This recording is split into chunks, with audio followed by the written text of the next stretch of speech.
Good evening, everyone, and welcome to the Berlin Planning and Zoning Commission meeting. Today is April 23rd, 2026.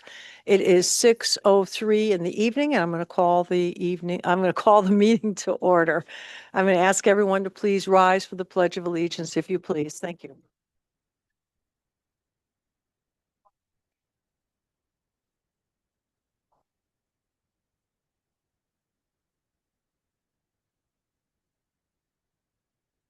Thank you very much. And do we want to do a roll call, Alexa?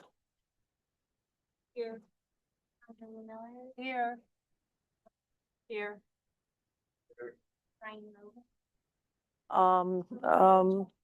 Did I just, D. he's missing an act. He's online? Okay. Welcome, Brian Rogan online. Here is excused. I got a message from him. George Miller said he won't hear. Yeah, he's feeling under the weather. John Dyken. Present. And Steve Biella. Here. Okay. Hmm. And I'll, There's a phone number online too. I'm not sure who it is, but someone. okay. Yeah. Find the numbers all the time. I think, is that phone number associated with Scott Hamill? Scott Hamill, are you online? Just want to make sure he's not doing it in a different way. I don't know. She says there's a phone number there and, Want me to read the number? no, because if it was Scotty, he would answer us. All right. I don't know. Where is the number anyway? You guys can't see it. Okay. All right. Terrific. Well, let's not hold up the meeting. So I'll ask Steve Biella to be seated for Scott Hamill, please, this evening. Really appreciate it.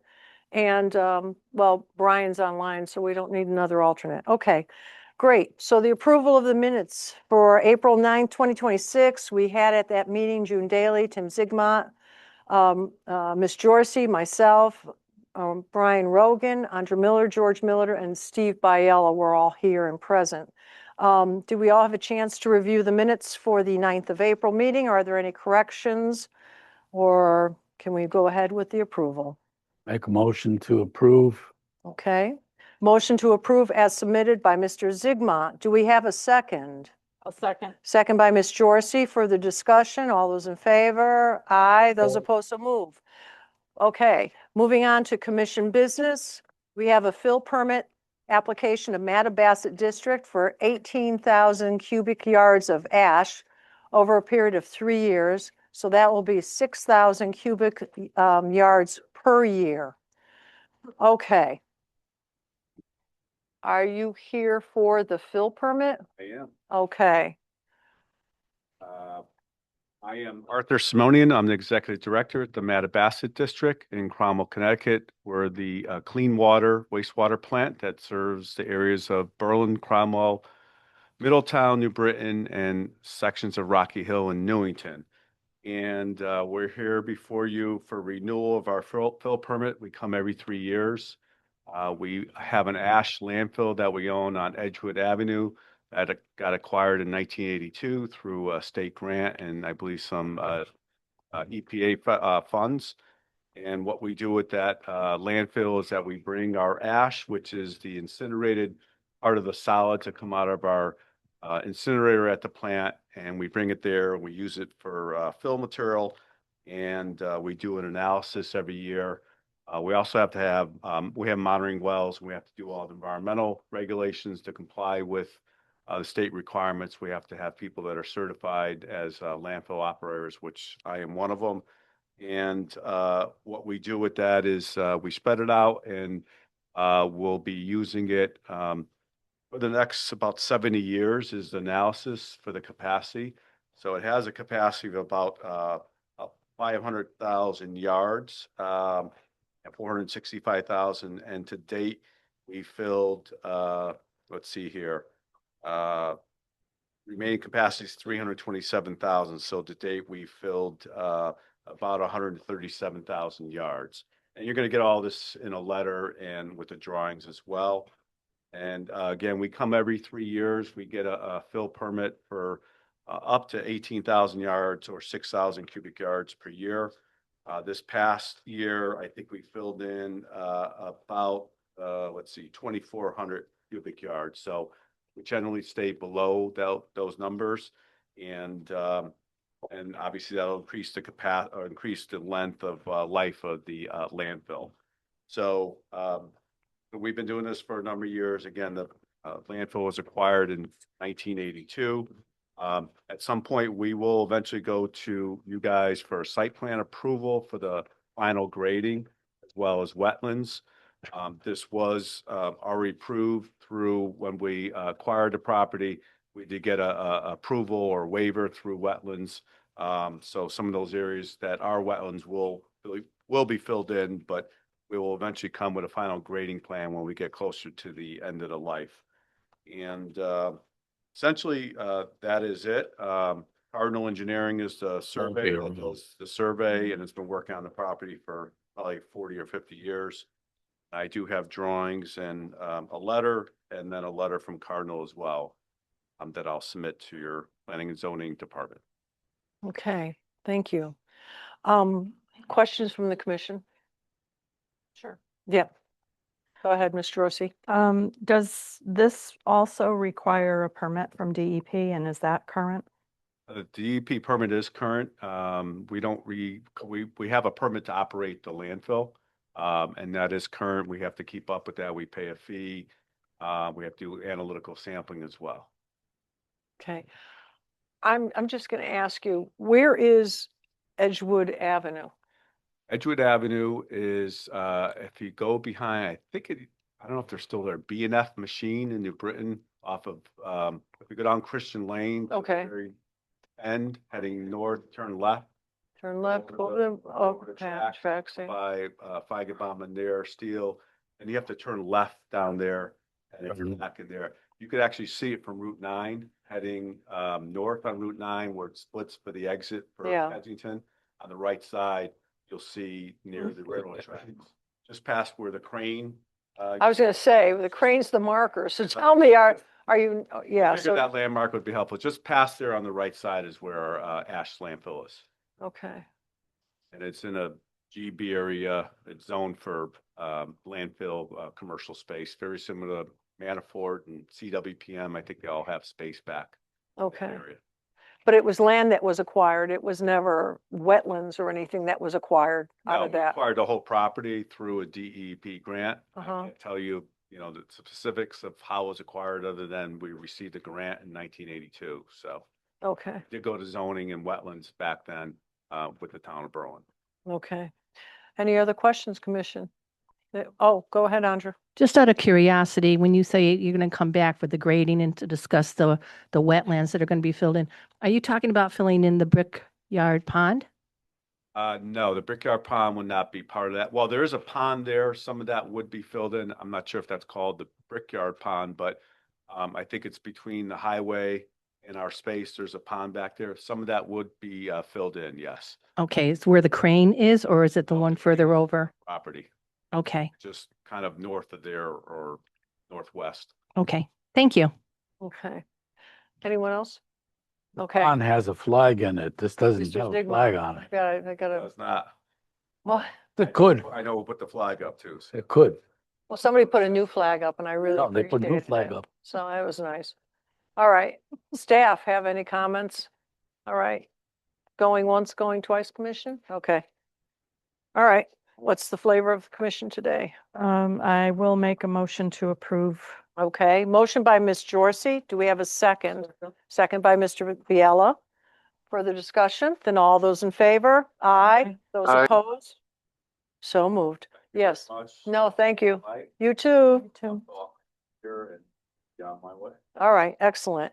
Then while he's filling out his name, may I introduce the next application is the site plan application of the town of Berlin for the development of a multi-functional park as part of the Steel Center redevelopment project on Steel Boulevard in the CCD2 zone. Good evening, how you doing? Very well, yourself this evening. Oh, pretty good, pretty good. It's a beautiful day. Yeah, finally. Well, let me get my paperwork here. Where am I? Oh, here I am. Gas station. Got that. Okay. All right. Hey. Okay. All right, we have a multifunctional park. Multifunctional park. That's interesting. And what does that mean? First of all, I'll get the formalities out of the way. Good evening. My name is Kevin Grindle with Barton and LaJudas, Okay. project manager of the firm, and working for the town of Berlin on this project. This is a town park located at 30 Steel Boulevard, so part of the Steel Center development. Mhm. I was part of that development team that was before you back in 2019, I believe it was, when that project got approved through special permit. And our firm has been hired by the town to follow through with the park portion of that project. So that's what gets us here this evening. So the overall park and the plans have been submitted. I did also provide lots of written copies of presentation plans to be with the commission this evening. Well, there goes virtually, as I did not bring a hard copy, but full-size hard copy as well. Good. So the application did also include a statement of use along with the project description. I will not read that verbatim, but just give you the high level clip notes of that. The property is technically located at 30 Steel, adjacent to the current project that's under construction at 55 Steel. So this is only a 0.29 acre property. So about a third of an acre or a little over 12,000 square feet. So fairly small footprint as far as town parks go. But utilizing the remaining area there on the Steel Boulevard section, that would be to the east of the new roadway, and east of the recently developed parcels. So the park approval was a part of the 2019 special permit, and this is now a detailed design development for that park. There we go. I am slow walking some of this until so we're showing this so I can give you a little bit of orientation. So what you see here is the corner or triangle piece of property that we're discussing. For orientation purposes, the buildings that would be on the bottom of the screen or off the page, the nearest building would be the building that contains the business called Busy Bean. So that is the immediately adjacent business. So across the street from Busy Bean is what we're looking at. Up until very recently, there was a stockpile of soil there in that corner. Beneath the entirety of this park, I'll say about half of this land area, you do see on that plan in kind of a gray rectangular outline is the underground stormwater detention structures related to the Steel Center development. So we're putting our park on top of the stormwater system that was previously approved. So, and to kind of plan left or bottom left of the page is where, if you were to continue down Steel Boulevard, is where the train station is, just for purposes. So what you see here is the overall, like I said, 0.29 acres, about 12,500 square feet park area. So all the parking is existing, and effectively everything in gray on the bottom of the page there is existing. Roadway is in, parking is in, the pedestrian connectivity into the Steel Center development is completed. So what we're now doing is the infill development of the park itself. So you'll see the cross-hatched area in red that's immediately adjacent to the parking stalls. That will be a brick paver pattern outdoor plaza space. The green area is obviously a green, signifies grass or open space, kind of a pervious grass, typical park-like area. And then what you see in the back in the orange is a small pavilion structure. Effectively, what we're trying to do here is maximize a very small footprint. Also understanding that half of it has stormwater detention under it, so we're limited. We can't put foundations or permanent structures, through that stormwater system. So what you see here is strategically located. The building, the orange building to the back, complies with zoning and goes to building setbacks, but also is just outside the footprint of the stormwater system. So That pavilion is a 16 by 24 pavilion, and you do see on the plans, the second to last page of the plan set is the pavilion that we're proposing to construct there. A nice timber frame structure that really provides a nice amenity, nice focal point to this otherwise unused space. And that would be what we're looking at, kind of an anchor to the back of the property.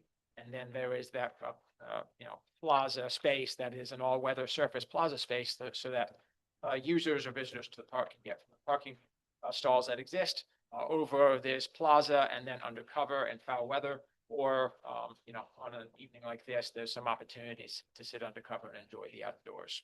So, once again, trying to maximize the space, you'll see a buffer of vegetation to the left or to the north of the page, as well as kind of top of page or east. There is a low retaining wall between 2 and 3 feet tall. Again, trying to flatten and maximize the space, trying to use as much of that 12,500 square foot area as we have. On top of that low retaining wall would be a decorative 3-rail fence and additional plantings, kind of mixed deciduous flowering trees and shrubs with some evergreens to provide screening and buffering to the neighboring properties. So again, trying to bring as much diversity as we can into a fairly small space. Also proposing a couple shade trees kind of intermixed in the areas that we can get root zone plantings, i.e. outside of the stormwater system. So you'll see there are 2 larger trees kind of in the middle of the grass areas. That as they grow, they will also provide shade and contribute to the overall canopy and pavilion structure there. So trying to leave some open grass. Obviously, the expectation here is that we're encouraging people to come out to this space and spend time there. We do not want to fill it with either vegetation or pavers. We all live in a world that has enough pavement and impervious surfaces. So we're trying to create kind of a buffer to the back of the parking stalls to create a plaza area so that in foul weather people can still gather. Although we're also trying to bring as much grass into this otherwise paved, area as possible. So a lot of kind of competing interests as we were designing this and detailing this out. But that is it in a nutshell as far as the overall. I'll say some of the very specifics of the site. Already said the pavilion and the pavers, recognizing that 3-rail fence around the perimeter on those 2 back sides. Had been some conversation about more solid screening, but also looking at the overall area being fairly small. We didn't want to screen you in and make you feel like you were in a tunnel or in a large solid PVC fence, if you will. So trying to mix that with some 3-rail fencing, a little more naturalized, and then buffered with plantings. So some rhododendrons that would be flowering, right now. Some larger, vertical junipers to hide the existing buildings. That would be kind of planned right or to the east. So again, trying to bring in some naturalized buffers, if you will, rather than just screening this with solid fencing. Some of the other items is I did reference the pedestrian connections into the existing steel center development. You will see sidewalks on both ends of that paver system, of that paver patio system. Those would be tying into existing crosswalks and existing pedestrian networks on the development as it is today. So really encouraging people who are either living at the Steel Center development or visiting there for the businesses to be able to cross the road safely and into the sidewalk network and onto these pavers. And again, I do keep referencing the pavers. That plaza kind of, it's serving double duty, if you will. The strip along the parking is 15 feet wide, so large enough to gather and also large enough to recognize that there will be vehicles parking up against it. So it is more than just a sidewalk. It's an area that people can spend time and not just feel like it's, vehicular centric. And then that corridor down to the pavilion is plus or minus 25 feet wide by 50 feet long. So large enough to be able to spend a little bit of time in. It's not just kind of a typical 5 or 6 foot wide sidewalk. And then tying in kind of the brick pavers, obviously tying in the history of town, recognizing that there's some opportunity here for, some historical component. I say that and also regard there is on the far right-hand side, another orange structure that is a small kiosk that will it's intended to have some historical marker boards and some history of the area that we'll be working with the town to fill that space, but you will see there's a detail for that kiosk as well. One of the other kind of, I'll say, kind of pretty cool amenities, if you will. What we're proposing, and there's been some back and forth with town staff over this, is a clock, is a standalone clock tower. You see that on a detail on the last page of the revised plans that were submitted. And Lex, if you can toggle to the second, that I had given you, the profile of that clock is part of this presentation as well. So there's still some conversation about the best location for that clock, but the expectation is that it would be co-located around the plaza area, around the Paver Plaza, to kind of maximize its focal point, maximize its feature. Also obviously understanding that we as a society all pick up our phones and look at the time. I thought it would be kind of a neat feature to be able to tie that kind of historical nature back in and say, let's keep the phones in the pockets and look around and engage people and actually look at an old-fashioned clock that we've all seen in the past. So like I said, there's a couple locations we're narrowing in on, but effectively it's right now on the plans, it's shown right to the right or in front of the pavilion. There had been some conversation about bringing that out into the plaza area, so it's more of a centralized feature, or bringing that closer to the road. But what I would like is just to permission to understand that as part of the project, us, some deference as far as selecting the final location of it. Actually, staff requested that the commission choose, I am talking in the microphone. Staff requested that the commission choose between the two locations that we proposed today. So I can show them the email you sent when you circled the two different locations. Excellent. So those are primarily the amenities that we've been talking about. I've touched on everything else. Last item would just be that there are also benches and bike racks shown, again, kind of rounding out the opportunities and use for the park. Understanding that there would be benches for users and then bike racks that were always needing to encourage a non-vehicular use and bike racks wherever possible. So with that, and Alexa, thank you for pulling up that image as well. Once again, that pavilion that we're proposing, and then the clock is also on that page. So with that, I will conclude my presentation, and obviously look forward to any conversation. I think you're going to have conversation started with Mr. Zigmont. Yeah. I got one question. One is always yes, Mr. Zigmund. That's what I you got think. one question. This park was proposed by the applicant. Okay. Who's paying for the improvements on here? Seeing as coming from the town. There was a grant awarded to the town for this project for both design services and construction services. So it is a grant funded project. Okay. And I noticed on the northern part of the sidewalk has the normal sidewalk approach down to the parking lot and street here. Well, actually to the street, but it doesn't have the hatch marks for the crosswalk there. And so it doesn't connect across the street to the one across the street with the hatch marks. There had been some conversation, and I'm remiss to say I don't know where that bouncing ball landed, but the point to all of this is the connectivity, and there had been some conversation about whether there was a crosswalk on the original or on this proposed, but the expectation is that this sidewalk does connect over to the Steel Center. Okay, it does up on southern side, but does not on the northern side. And that's where question. And you have the walk, down walk into this crosswalk here and across down here, but it's not connecting. So I would ask that to connect for people know where to walk. Okay. Anyone else? June? This looks really nice. My question pertains to the pavilion.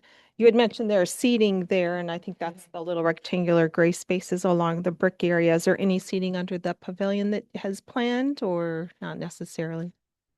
I'm just curiosity more. At this point, this application does not include additional seating, but there has been lengthy conversations with town staff and the developer. It goes to opportunities for non-fixed seating. Obviously, the conversation about seating that is not attached is that it may walk away. So there had been some dialogue there in regards to Parks and Grounds, Public Works, and the developer about how to best approach that. I'll say that's to be determined, but has been a talking point as far as bringing in additional seating into that space, both for kind of seasonal, nice weather seating so that, there's overflow seating for the businesses. There's also some conversation about, small events or gatherings. It would be nice to be able to seat, additional people than just the benches. But I'll say, putting a pin in that conversation, we decided that there's nothing proposed at this time because that's still an ongoing dialogue between, town staff, ourselves, the designer, and the developer. Okay, coming over this side, Andra. Regarding the existing parking area, is that right now designated for residents that are going to be living in those apartments? I cannot speak to the designation on the parking on the overall development.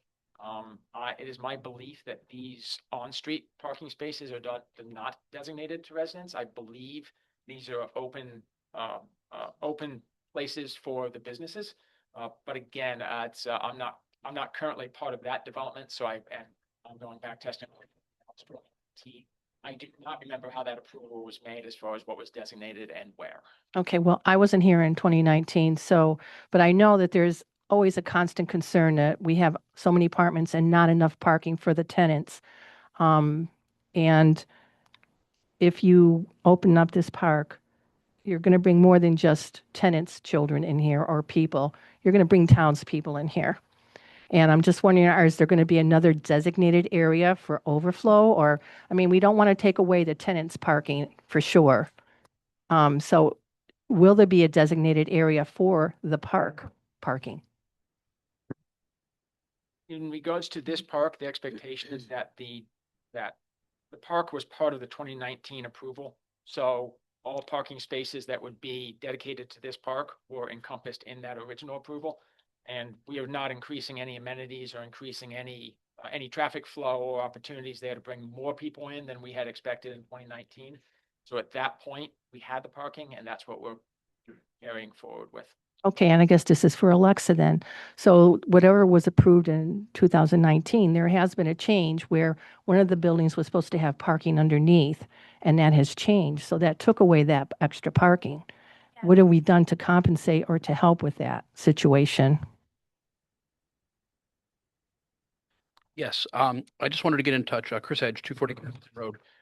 I've actually connected the owners of the Steel Center development with the property owner in the rear, who owns a manufacturing company. They're talking right now about potentially having some parking in their lot, particularly during the transition time with the construction of the brand new building. I'm not sure where that goes at this point, but right now that's been the area that seems to make the most sense, particularly for employee parking within the complex itself. So that's kind of one of the steps we're taking. As Mr. Grindle had said, I don't believe there's any new spots that are planned at this point. But that's been a solution we've been talking particularly with Hop House, because I know that there are certain times of day that it gets very, very busy. So right now those conversations are happening because the busy hours of Hop House are different than the busy hours of the manufacturing company. So right now that's a solution that is being looked at and hopefully we'll be taking advantage of. Okay, and I understand what you're saying, but I also know that Hop House, the people who go there will park in the tenants' parking spots, still park in Joel's parking spots when there are still there working at night. So we're not resolving the problem. Really, you're just saying that the employees are going to park somewhere else. What about the people who are coming to patronize these businesses? And then you still have the tenants who are losing their spots to people who are eating. Again, I don't know the calculations that were done on the parking. I believe when they came back in for the building without the parking underneath, they had looked at the parking spots, but I don't know what the calculations were myself because Okay. So. Okay, Mr. Dyken. Mr. Edge, if you want to come back for 1 second, maybe I'll answer this question. So are we done putting in parking at this point? Because obviously we drive past Busy Bee and the area is still being developed and obviously where this gentleman's park is going to be. Is there more parking that's planned that was part of the original 2019 approval, or are we done with the parking? Well, no, I believe there's going to be parking between the buildings along Farmington Avenue and the new building that's going up right now. Yeah. There's a parking lot that's going there. I don't know exactly how many spots are there, but That's separate. That's part of the original 2019 plan. And then you're talking about additional overflow parking at the manufacturing plant. yeah, Okay. that's essentially what I'm looking at is the overflow. So we're not done with the parking from 2019. We may have lost the parking that Commissioner Millard is referring to, but we're not done necessarily with the parking from the 2019 plan yet. No, and I think part of it is the construction that's taken place has also taken some spots that are in the vicinity of the coffee shop as well. Because the construction finishes at around July 1 or so, that will clear out as the parking stuff. So again, is it going to completely change it? No, but I think somewhat limited for the fact that we had construction crews there last year plus. Do we know, and this is for anybody, whether there was a study anticipating the foot traffic for this kind of park? I mean, I can see it being popular, but is there, some idea of how many people are going to be there on during the summer, during the spring or whatever? And will that conflict with a popular summer day for Hop House, for instance? I don't know of one that was ever done. I don't think that ever was. Again, one happened. No one knew. I don't believe so anyway, because essentially the piece that Kevin's been working on has been the majority of it. From a person perspective, I don't believe so. I mean, it's all wonderful. It's just a matter of getting people, parking. That's all. Thank you. I have a question for Mr. Edge, if I may. The train station Yes. has a lot of parking Yes. and it's numbered so that they can charge $2 to park there for the day or whatever. You take the train out to the city. My question is, a lot of that's parking spaces, they're not utilized. In other words, not utilized by people riding the train. I've taken the train many times and I see people get dropped off or whatever picked up. Is there a hope that perhaps, I'm not sure who owns that property. Is the state who owns the property that all of that parking is on? Yeah, the entire parcel from Farmington Avenue all the way in, I believe there used to be a couple buildings there. All of that is DOT parking. My last conversation with them is they're currently not charging for the parking. We've had some discussions with them about potentially what could happen there, because my own opinion is we got a lot 5 times the size it needed to be because of the busway in Fairfield County. My hope would be is we could either use some of the parking or even see something happen with the parking area, because you're right, it is tremendously large. And it would be nice if we could cover up some of those numbers on those so that people knew that they could park there. Yes. I mean, it would be nice if we could utilize them. Absolutely. And we've tried to do some things. I know currently Tavern uses some spots. It's been challenging to get a definitive answer from DOT, because it would be nice to know, look, hey, if you want to use it, feel free to use it. And you're right. It would be good to be able to let employees, customers, et cetera, know, because it is a huge lot. Yeah, it was sort of, Especially once the construction's done, it's a hop. Again, right now you're not going to, because you don't want to walk through a construction site. yeah. Once it's completed, I think it could be very simply to do it. And I will pursue the person I spoke with and see if we can make some headway on that. Yeah, because that might ease the concerns of the commission as far as the parking needs. Mr. Zigmont, you wanted? Yes, as I try to remember this plan, I think there's more parking places here in front of the park than Yeah. was on an original plan, Mhm. Which is good. And these parking places in front of the thing here, there's probably should be a couple signs in one of each end of the parking here that says event parking or something like that. So if there's an event go happen, no one parks in there, Yeah. no parking during an event, whatever, except event people Yeah. going to the event. Yeah. But that's only 15 park places, but it's, Yeah. Well, that's it. Anything from staff? There will be additional parking added through Valenti's project, 55 Steel Boulevard, and then the townhouses he's putting up in the back. He's adding Yeah. parking. That's for the whole mixed-use development. Okay. So we'll see that in the future. Yeah. Yep, Ms. Jorsey. The plan is really nice. I like it. The question that I have is, when we were initially talking about the clock tower, I think for me personally, I was envisioning more of a structure, something more substantial. And so this clock tower is It's 8 feet in height. And on a pedestal that, to me, the first thing that comes to mind for me is vandalism. And so I'm just wondering if there can't be something done that would perhaps prevent that. And the other thought that comes to mind for me is lighting of the park itself. So I don't think you mentioned anything about lighting or electricity going to the pavilion so that that's lit. And with the trees that are going to be there, it's going to be kind of a dark shaded corner. So I don't know if you're relying on overflow lighting from the street. But I'm wondering if you can just address those concerns. Absolutely. I'll work in reverse order, starting with the lighting and coming back to the clock. The lighting we're relying on, if you see within the plaza section nearest the parking, there are 4 white circles. So those white circles are the existing light poles for the steel development. Typical street lights have a spread of between 50 and 75 feet between them. And then magnitude says that between, or the distance down to the pavilion is approximately 50 feet. So we're relying on the spread of those 4 light poles to light the predominant areas of the park. And then there will also be lighting within the pavilion, so that there will be the opportunity if if there's an event going on or something, in dusk hours, that pavilion will be lighted. And then there are, in regards to the electrical service, that pavilion would also have receptacles so that if there was something going on that needed to be plugged in, there'd be the opportunity that they would have, wiring to the pavilion so that there would not be the need for generators and so on. In regards to the clock, the origin of the clock, I can't speak to.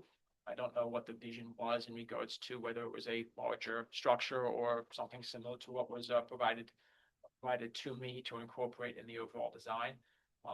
If there was the opportunity to prevent vandalism, I would love to get any feedback possible because I fight that on every one of my projects. Generally speaking, a well-lit and well-maintained area that the community takes pride in at least reduces the opportunity for vandalism. And with the clock located in close proximity to streetlights, obviously that would be a lit area so that there'd be a much reduced opportunity for people to be in the shadows vandalizing that clock. If there was the opportunity, and again, like Alexa had said, that's one of the requests to the commission to determine that final location. If in part of that location, there's an opportunity for that clock is right now on a 16-inch by 16-inch concrete foundation that's down to frost protection, similar to a light pole base. If there was the opportunity for that base to be elevated 12 or 18 inches or something above the plaza surface to make that clock a little larger, a little more dominant, I would see that as a welcome opportunity to provide a little more separation between, park users and the clock. Again, just something to keep them a little further away from the clock for vandalism purposes. But I'm also absolutely open to opportunities for that conversation if you have other ideas. Okay. Just as an idea, the clock is set back quite a bit, which would look fine there, but what if we brought it up closer to the boulevard, behind, I'll hold the picture.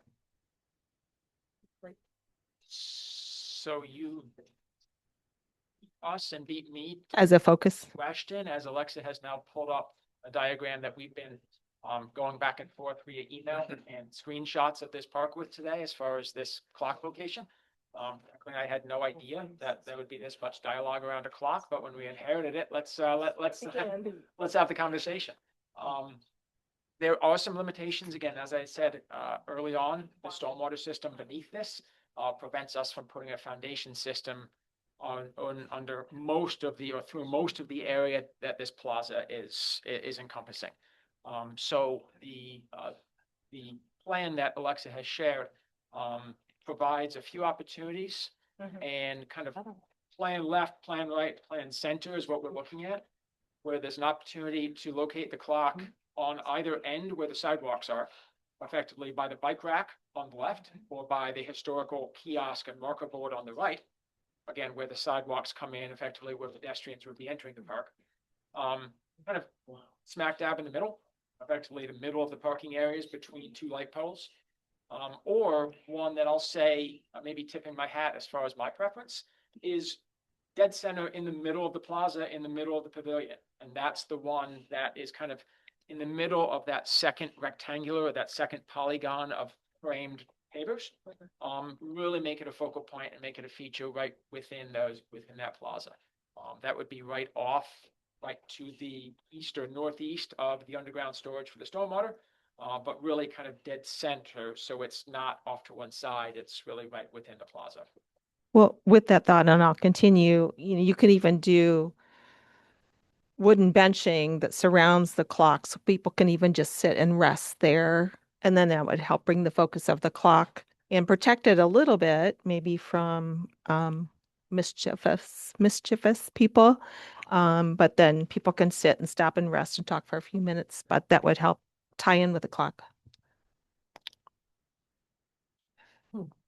Okay, Mr. Zig. Yeah, lighting was brought up and this patio area, the three-place patio area.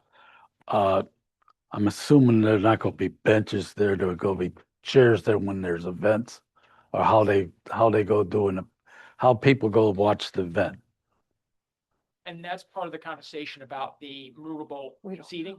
At this point, that's not part of the project because it opens up a whole can of worms about who provides it, where do they go when the events are not happening, and so on and so forth.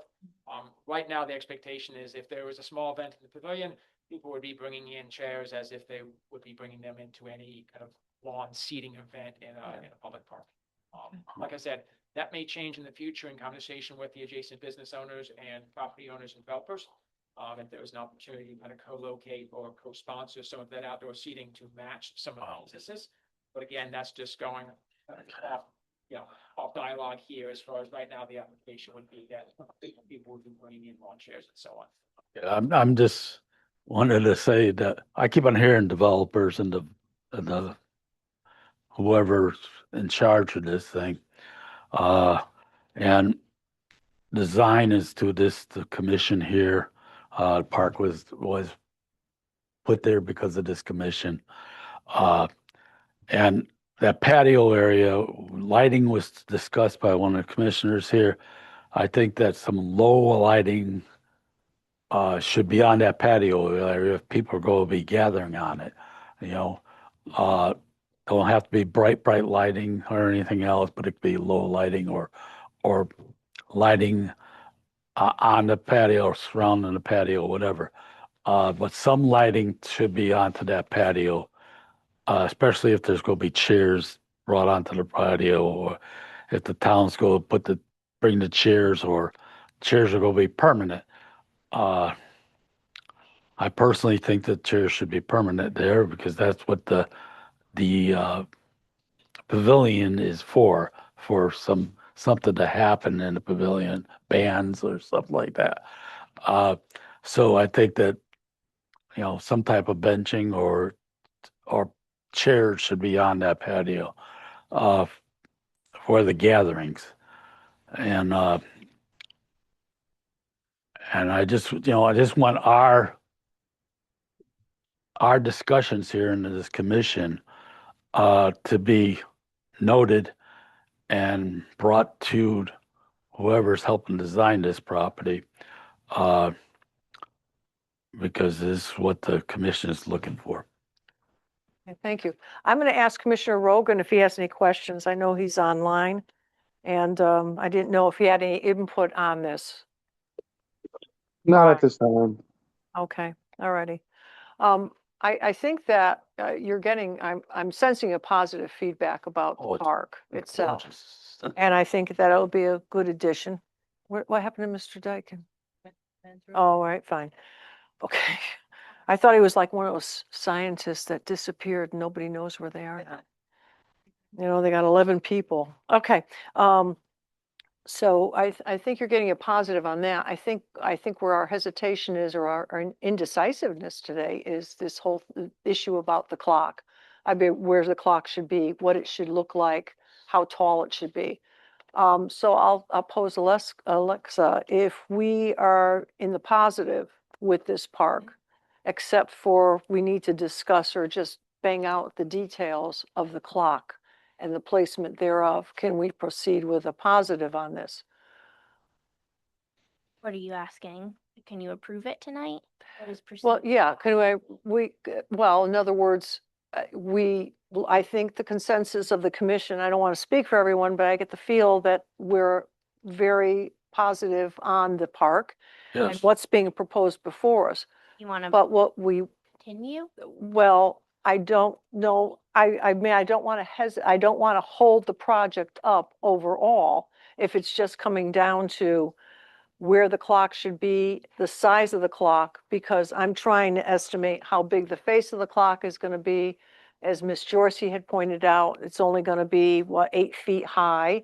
Is it going to be lit from the bottom? Is it going to be landscaped around it? Now there's suggestion of maybe we should put park benches underneath it, or maybe we should do just flowers underneath it, thick foliage plants underneath it to keep the public and dogs away from the pole. But so I don't want to drag this out too much. I know we have other items on the agenda, but I do want to give them good feedback. So let's just step back for a second. So it sounds like there's 3 issues that have been raised. Obviously, the issue of the clock itself, its height and concern for vandalism. Then Commissioner Zigma also raised some sort of permanent seating. I think that that's probably an issue that could be passed for another day. Yeah. As the clock is one thing, but that probably involves a number of issues for consideration. And then he also raised lighting. So just wondering if there is any comment about the lighting specifically, because I think that probably is something that should be taken up at this point. Maybe talk about options, in your opinion. But as far as the clock is concerned, one thing that you could do is you could ask that a few options be developed, shared with staff to be presented to you at a future meeting for your input. And then ultimately, I think it's fine. And, I know this is a site plan, but I think there could be a condition of approval that occur. And you would ultimately provide the authority to staff to approve, again, whatever option you go with. And I think that's fine to proceed that way. But why don't you let him address potentially some lighting options? Okay, Excellent. all right. Very good idea. Thank you, Jennifer. Thank you for laying that out. So as far as lighting, what my proposal would be, and hearing the concerns as far as providing light levels, low light levels in that plaza. Not knowing what the photometrics or what the light levels are on the existing poles. Again, testing my memory going back to 2019, I just can't get there. What I would propose is that, generally speaking, in a plaza like this, about a half a foot candle would be a minimum light level that you would want on that plaza. I would propose that if the lights that are existing provide less than that half foot candle, we install bollards, low level bollards between the plaza and the pavilion to provide that minimum half foot candle of light. However, if the lights that are currently there do provide that amount of light, that is the safe amount of light that we would want to see on a park anyway, and we wouldn't need that additional lighting. So what you're proposing is something along the walkway then? Yes. Yes. So what I would like to see is, again, low level, so that we're not having, we don't want to light this up like a runway. So I don't want to put too much light on here. And that's the reason that the light poles that are along the road were left, and there was no additional light there added. So what I would propose is that I would view the photometrics that were approved in 2019 for the park. And if there's less than a half foot candle, we add bollard lighting, low level lighting, to hit that half foot candle target. Yeah. But if I review those and we have sufficient lighting, that's something, again, we would engage staff with and indicate that we believe we have sufficient lighting and no more is required. And again, if we have light levels that we deem as too low, those bollards would be designed to be consistent with the, historical light fixtures present.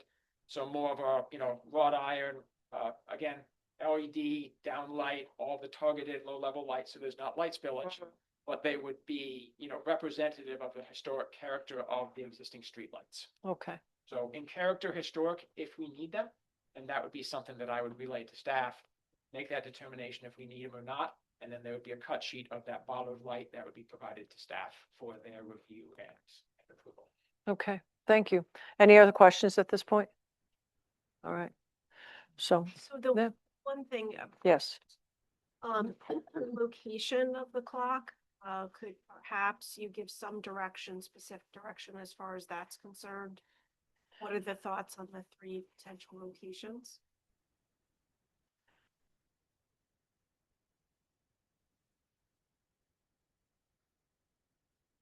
Personally, I think I like the center of the walkway.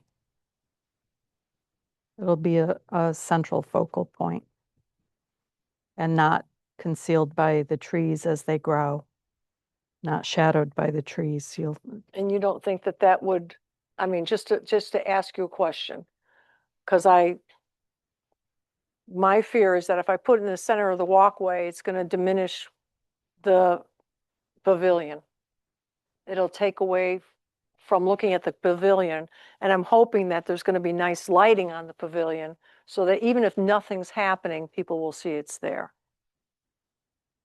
So, but I don't know. I mean, feedback. Anyone else? Miss Daly? I don't think a clock in the center would block it. I think it would add attention to look that direction. And so I agree with Miss Dorsey that that would be a pleasant area for the clock to rest. It can be either closer to the front or midway where the higher yellow circle X is. But I do like it centrally located there. Mhm. Any feedback on that, Tim? Any, Yeah, well, as far as placement? I'm thinking about the You're clock speechless, I know. itself and how we're going to protect that clock or pole, whatever, to not get damaged. And I noticed that they have a wall on this edge over here, whatever material they're using, stone or whatever they're using for that wall. Be nice. Could maybe be a circle around the pole where just enough where you can't grab a hold of the pole far enough away and put flowers in the base, or some kind of growing this, all year round plants. I don't know. I'm not a plant guy, so I don't, Oh, yeah. but perennials. perennials. There you Yeah, are. perennials, yeah. Yeah, you're Things that come back, you hope. You're the garden person, not me. Okay. How about you guys down there? Steve Biella, you like it? Absolutely. You like it in the center? All right, in the center of the, walkway. Okay, I already expressed myself about the parking. That was my only concern. okay. But I mean, any feelings about the clock placement? That's what we're looking. 8 feet tall? Oh, yeah, but it depends on, is 8 feet tall enough? Is the face of the clock big enough? I mean, there's things that we're sort of wrestling with. That's why the issue of the clock at this point is up in the air. It's just the placement of the clock. Do we have a feeling of where we want to have this clock? I mean, the nice thing is that the clock will be illuminated, but it's going to be, I mean, you can't see you're going to be see the clock from Farmington Ave. You're not going to be able to see it from when you first drive up Steel Boulevard. So it's like occluded and there's light on the situation at the same time. It's like, I'm hopeful there's not going to be vandalism issues. Anybody who's listening, please don't vandalize our clock. Are you aware of any I don't know, Well, if you're aware of any problems in that? We'll have to area? ask the police commission for their comment. Yeah, maybe I can bring this up with the police commission. Well, I've already done it with another commissioner. There you are. I will bring it up, actually. We got someone there. Yeah, okay. Yeah, I mean, I'm hopeful. You're speechless. I'm like Okay. Tim, I'm speechless. Okay. Brian, do you have any comment online? as far as the placement of the clock? I think it would look nice in the center, especially if you guys are like you're talking about, maybe put some benches on the side facing towards the pavilion so that people can sit by the clock and watch the shows or do like a nice little placard in front of it or some flowers. I think it would look good. Is this a two-faced clock? No, I mean, will it be on the back and on the side? Because I'm thinking, you don't want to be the pavilion looking at its rear, so to speak. Oh, okay. All right. As long as and the time will be Eastern Standard Time on both faces, right? All right, Mountain Time on the other. You said, Yeah, really. Okay. And then Andra. I like it in the center. And I like Commissioner Zigmund's suggestion as far as putting something around it to kind of buffer it and then put some flowers in there. I'm concerned that if we put some type of a circular bench around this, that somebody's going to stand on top of it and see if they can shimmy up the top of the, Yeah. I live in this town my whole life. I know exactly what goes on. So I think think flowers is a somebody safe does too. decision, but I like it in the center. Yeah, all right. It looks like I'm outvoted, but that's okay. All right. So you have a consensus of where it's going to be, but we don't have to decide on the size or the height or anything yet. I think that will be dictated by the effect it has on the pavilion. And at this point, the plans do show that 8-foot height and the face is approximately 2 feet in diameter. So it is a sizable clock, if you will. Yeah, I would say that if we're putting something around the base to protect people from it, in my opinion, 8 feet is sufficient, as I do not want it as tall as the pavilion. I don't Okay. think it needs to be elevated. I think Okay. that buffering of vegetation around it will provide the protection that it needs, and it doesn't have to be any taller, my recommendation. yeah, okay. All right. And if you're looking for benches or whatever, may I suggest CR Plastics? They weigh a lot, so they're not, you need 2 or 3 people to move them should they decide to go walking, but they are very durable. But I would suggest that, look into it. I think you'll find them in Washington and up in Vermont as well. But the good stuff.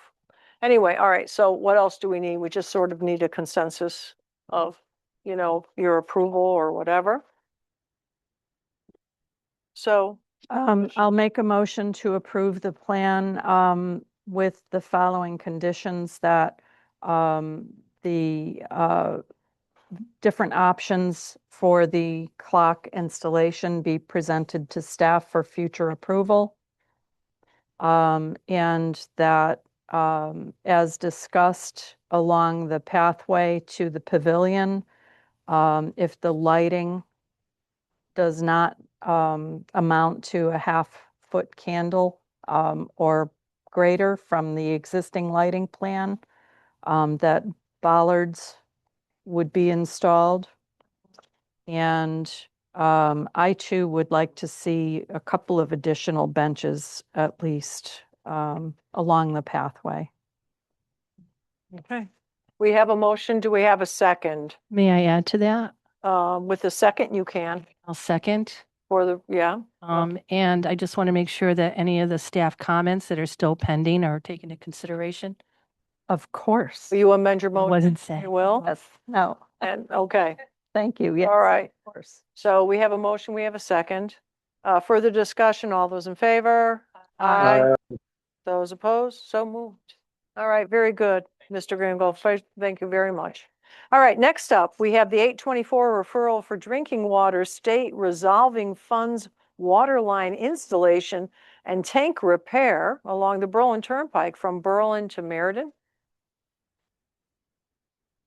Okay, Well, 824, go for it, Alexa. the tank is being repaired due to corrosion, so it has to be replaced. As far as the water line goes, it connects us to Meriden. So if either Meriden or ourselves has an emergency, we can use each other's water. Okay.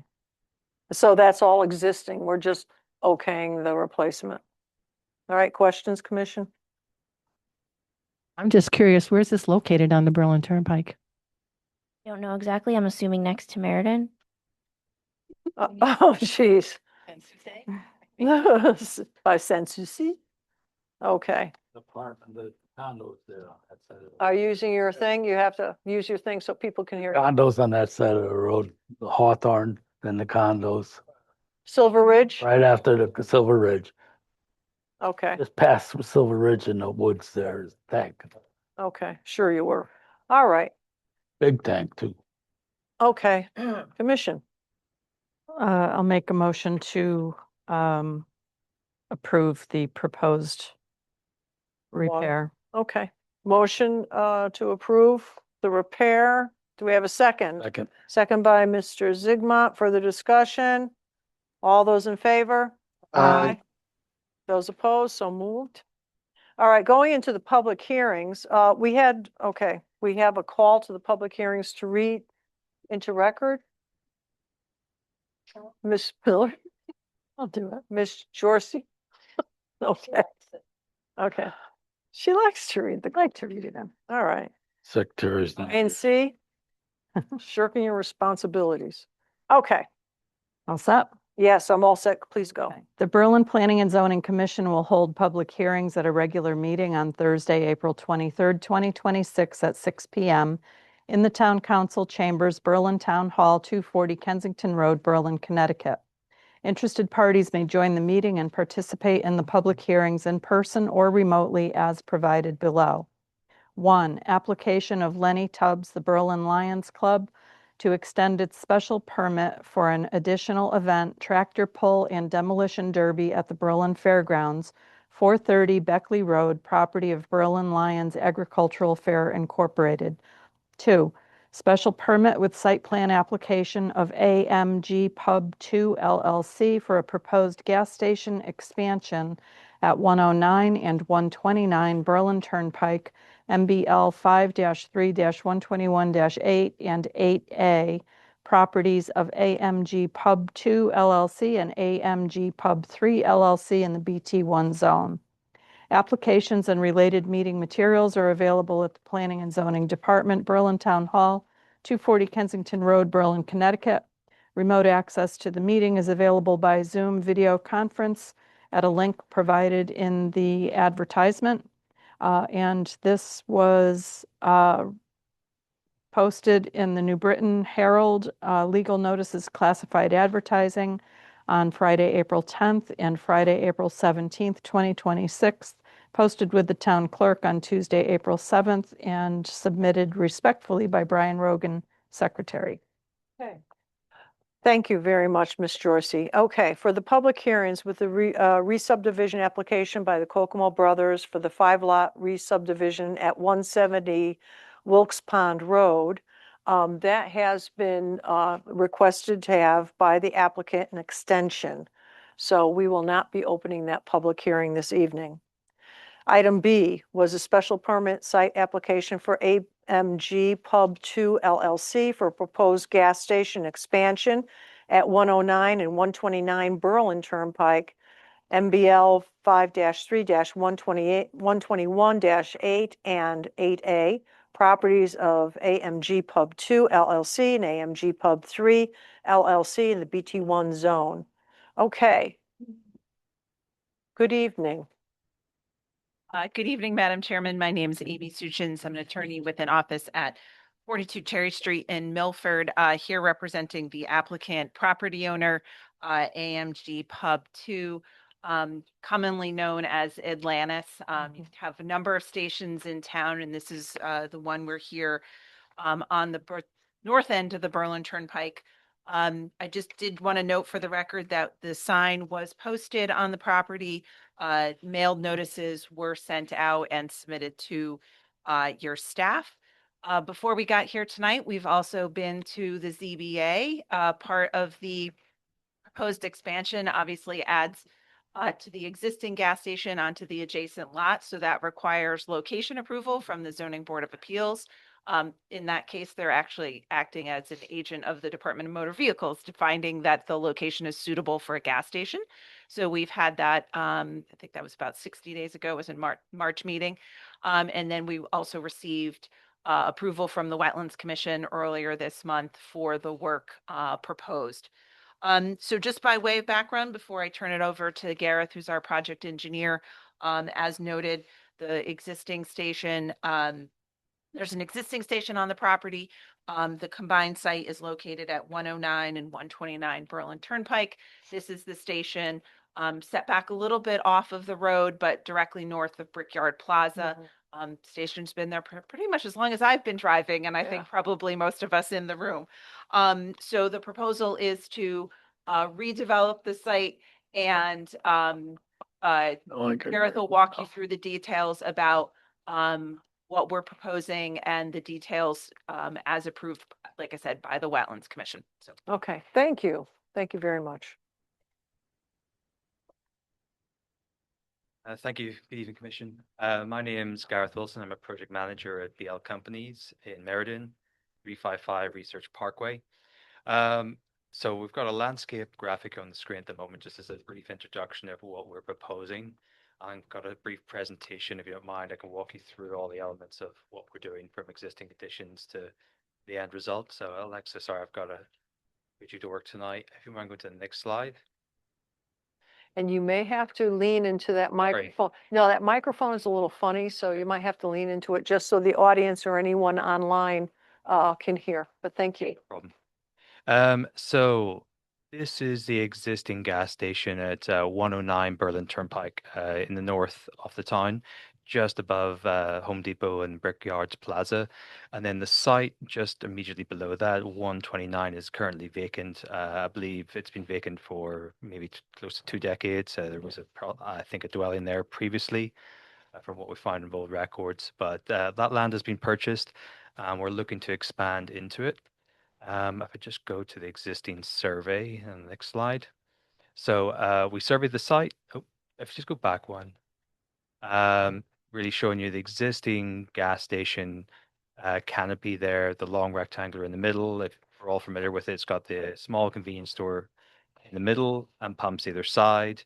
There's an old car wash at the rear. It's going to be removed. So we're looking to expand, really make some changements on this site and then do the majority of the work on the south side. So if we go to the next slide, it's a demo plan. On the existing site, the convenience store building in the middle is going to be removed and demolished. The canopy itself, we're looking to keep as it is, but in the very north, the 2 most northern pumps, they're actually going to be removed and the canopy cut short or brought back in. Like I said, the car wash at the very rear is going to be demolished as part of that. They're the main items that will be demolished on the existing site. There's some curb line rearrangement, dumpster location is moving, etc. If we go to the next slide, what we're proposing to do is our site plan. So as I said, I'll start in the north because that's the existing area, which you might be familiar with. The existing buildings being removed and 4 additional pumps are being positioned in there in line with the existing. Like I said, the northern section is the 2 pumps in the very north are being removed and the canopy cut short. That building's been removed in the middle, and then we're replacing the convenience store with a combined convenience store and fast food. We've actually got Dunkin' on the plans there with a drive-through, which is the large rectangular building just on the property line. It's got a drive-through, 14 queuing spaces, stacking spaces along the rear and side. And then we've got ample parking both in front of the building, side of the building, and along the frontage of the road. There's 7 parking spaces highlighted in green there, just facing the turnpike beside the building. They're EV charging spaces required by state to include them, and we've actually just increased that above the minimum, including 1 ADA charging space there as well. ADA parking is directly in front at the front door, which is facing the main canopy. So that's where most of the pedestrians will come in. Then to the south of that, we're actually adding another gas pump canopy for 3 pumps for larger vehicles. So the gas station at the moment is quite popular, but obviously it's quite tight. There's no lanes in between pumps to maneuver around. So what the company has found really most of their customers are small domestic vehicles. those like a landscaper with a trailer and all his equipment on the back, someone with a boat, small box truck deliveries, don't use this facility that much because it's just more awkward and tight. So the thought is, how do we, first of all, expand the gas station while trying to keep it open through most of the construction? So we're not shut for 6 to 9 months. But also expand the use both in the building, but also in the potential customer base. So what we're proposing is larger vehicles, like the F-150 with the trailers, a box truck like a UPS, have a separate entrance, which is actually in the gray here at the very bottom of the page. So a new entrance in only from the Berlin Turnpike. We've engaged with the DOT already on that and incorporate some of their comments, and we're just submitting now for the full encroachment permit. The existing entrance, which is there at the moment for the pumps, is going to remain as it is. So that's all normal, like domestic small vehicle traffic will continue in there. And then the exit very north, we are tweaking that, just realigning the curb line from one of the comments from DOT, where both the domestic vehicles and the larger vehicles will exit. So we're having one new entrance and we're approaching DOT for the encroachment permit on that. The building itself, it would divide in two general areas, approximately 4,500 square feet of convenience store, and then 1,500 for the fast food Dunkin'.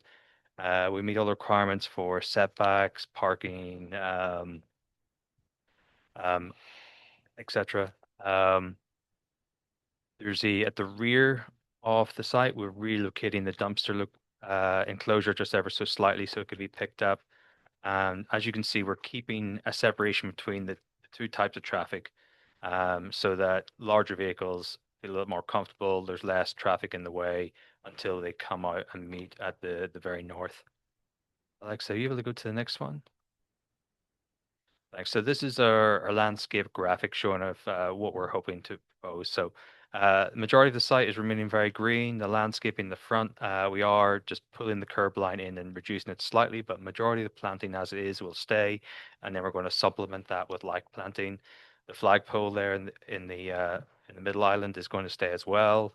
And then at the rear, we are heavily planting around there's 3 residential properties at the very rear. That property that juts into the site is the start of one of the residential properties. So we've got a mix of white oak and arborvitae, double row, as dense as possible. We've got a 30-foot landscape buffer there for the requirements. But as you can see, how we're intended to do this with the traffic flows. Alexa, could you go to the next one? I've actually got just a directional arrow to show. When I did this at Wetlands, I didn't have a graphic explaining the traffic flow well enough. So basically, the blue arrows are for the larger vehicles. They'll come in the very southern entrance, the newly created one.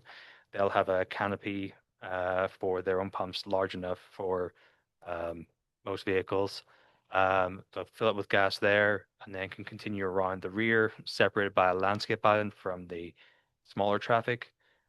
And then they come to the north, there's a stop bar so they give priority to the domestic traffic and then exit through the existing curb cut there at the moment. Then the existing traffic, the smaller domestic, will come in through the existing on the green arrow, go to the pumps or go to the C-store, go to the drive-through, etc., and then all exit to the very north. And you want to go to the next one?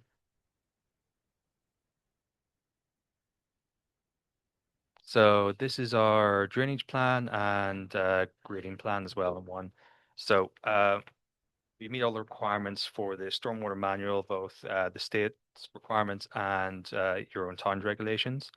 We're introducing 3 bioretention basins, which are the lightly yellow shaded areas, which basically capture the water and filter it through bio soil before it goes into an underground pipe that collects the water and discharges out. So on the existing site, we're actually improving the quality and treatment of there in the very north by introducing a bioretention basin before the existing drainage basin, which is the long rectangle depression at the rear. So we're capturing some of the existing site water and able to bring it through by treatment there. And then for the new addition to the south, we've got a small bioretention basin in the front, facing the road of the building for the roof. And then we've got a larger one at the very southeast for the remainder of the expanded site. And then the blue lines I've highlighted up as are the new pipe network for the stormwater. We also have a hydrodynamic separator just before that large bioretention basin, as well as part of our treatment train. The site slopes from the road to the rear currently about a 7-foot fall. So we're putting some material into the site just to flatten it out and have a more gentle slope into the site before we have a pond. So we're trying to raise it up so the water collects before it goes into the wetlands. And we have a new discharge part out to the wetlands, which we've been through Wetlands Commission and got approval from them for that. Water goes high up the pump. What's the next one, please?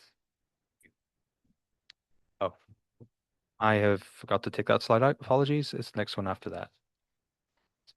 By mistake.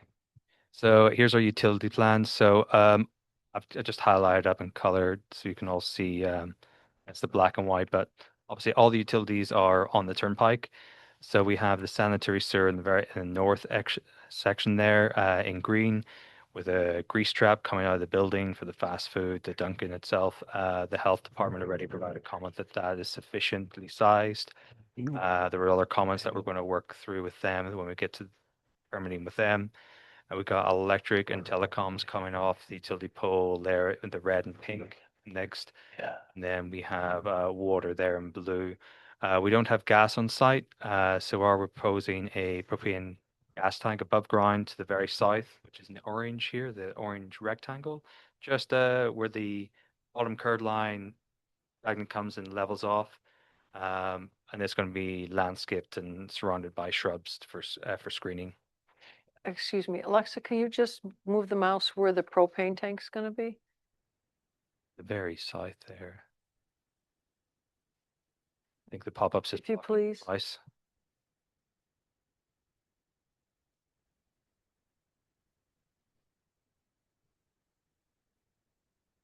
Is that where it's gonna be? No, sorry. Just a bit more to the left. So yes, that line, that's it there. Oh, okay. There's above ground propane tank for gas for the building.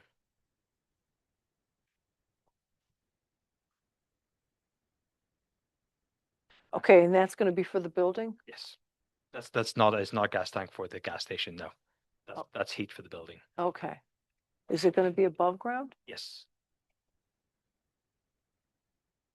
How many gallons are gonna be in there? Top of my Can head, you tell me? I can tell you on the drawing, yes. Okay, please.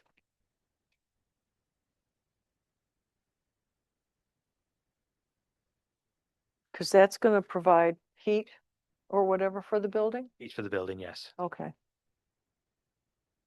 It was around 1,000 gallons. It's,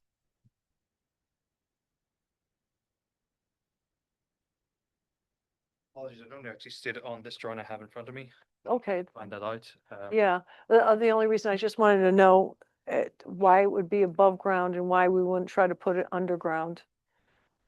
Um, I know it's more expensive to bury propane gas, tanks, but it might be something you might want to look into. Okay. And I'd like to know eventually, you know, I mean, when you discover it, what the size of the tanks would be, because they might be 1,000 gallons each, I don't know, or maybe 500, and maybe you'll have 4 of them. I'm just curious.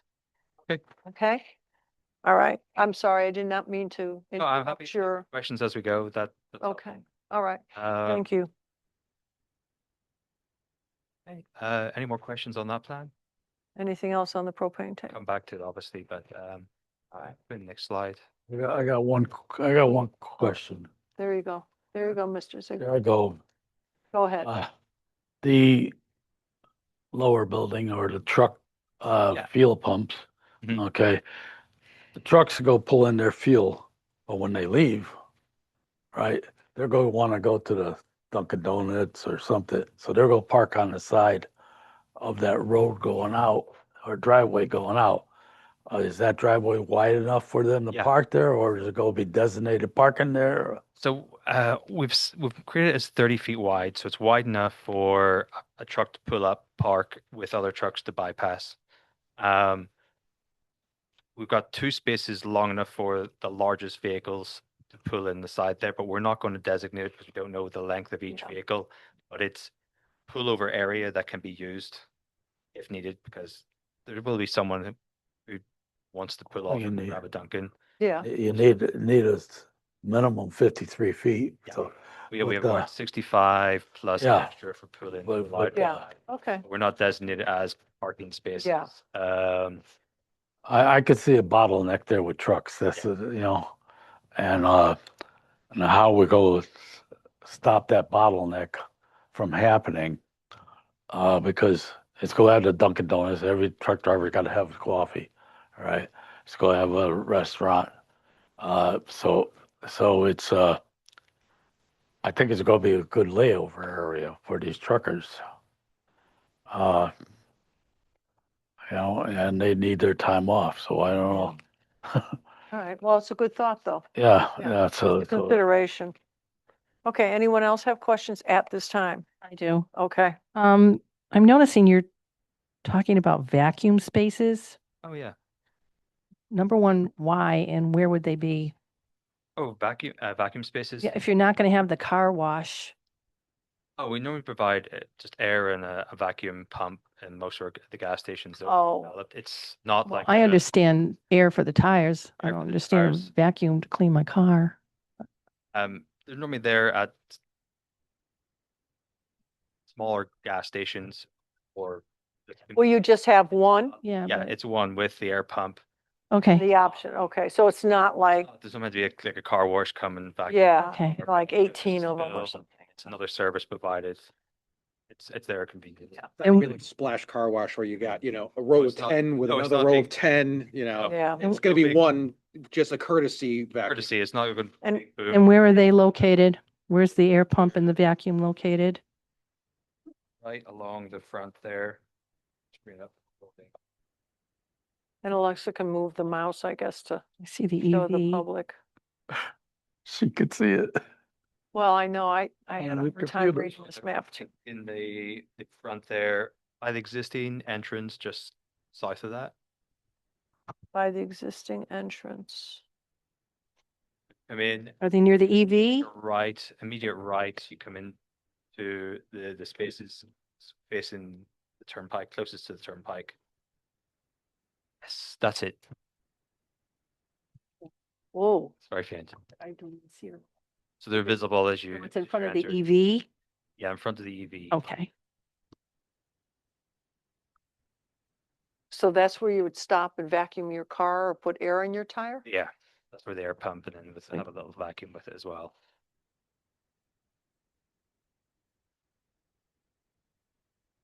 I'm not sure that that's a good location for it, especially if that's the entrance for. Because those people are gonna come whipping in, it's a very busy station now. And my concern is that, it'll cause for possible conflict right at your entrance. Well, you do have to take a turn right in and past the landscape and island. It's not, I don't know if we can zoom in. Alexa, is that possible? I know it's hard in the PDF. So it's Yeah. not like immediately there. It's beside not it. like, You're not bent over filling your tires with air and someone's driving immediately behind you. well, that was my fear. It's a legitimate concern. So we've Yeah. pulled that parking in. So there's a larger landscape island there where the parking starts. It's also then visible so that you're not driving around. See how looking many for- car plus parking spots. Would it be possible to move it more into the complex itself? Maybe by where the EV stations are? That is by the EV stations? Yes. Oh, Lord help us. Okay. So Alexa, because this map is a little bit tough, maybe you can, can you? If you want to go back to the site plan, C1, it won't be the very first sheet. I just want, If you is look at your plan set, it'll be. there any way you can zoom in on that thing?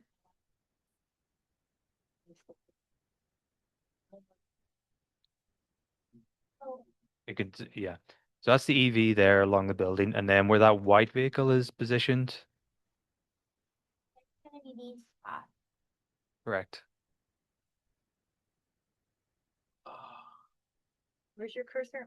Okay, I told you to, Here, you can always enlarge your cursor and change the color. right there. Okay, thank you.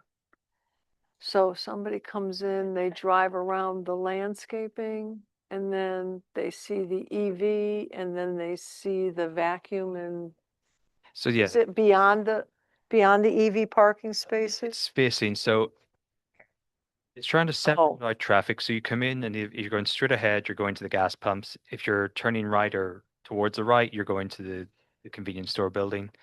So if someone's coming in, they just want to go to the convenience store, they're coming in, turning right, they want to use EV or air, they're all out of the way of the main flow of traffic. Okay, so if I'm coming in and I want to go to the drive-through at Dunkin' Donuts, Turn right. okay. So, and when I turn right, I go past the EV and I go past the vacuum and the whatever. Okay. How tall is that vacuum pump? Oh, You know, there's they're little, like, little 1 or ones, like 2 we're talking meters? up to like 3.5 feet max. It's Okay, small. all right, I just, Sort of I thing. hate to see you investing all this landscaping and then you have this So thing. the landscape is important in this site. The existing site's pretty well landscaped. We want to try and keep that and add to it. Okay. All righty, and they'll have to pool into an area Yeah, to use the vacuum. correct. Okay, all right. Like this. Anyone else real quick? Yeah. Any burning questions? Yes, June.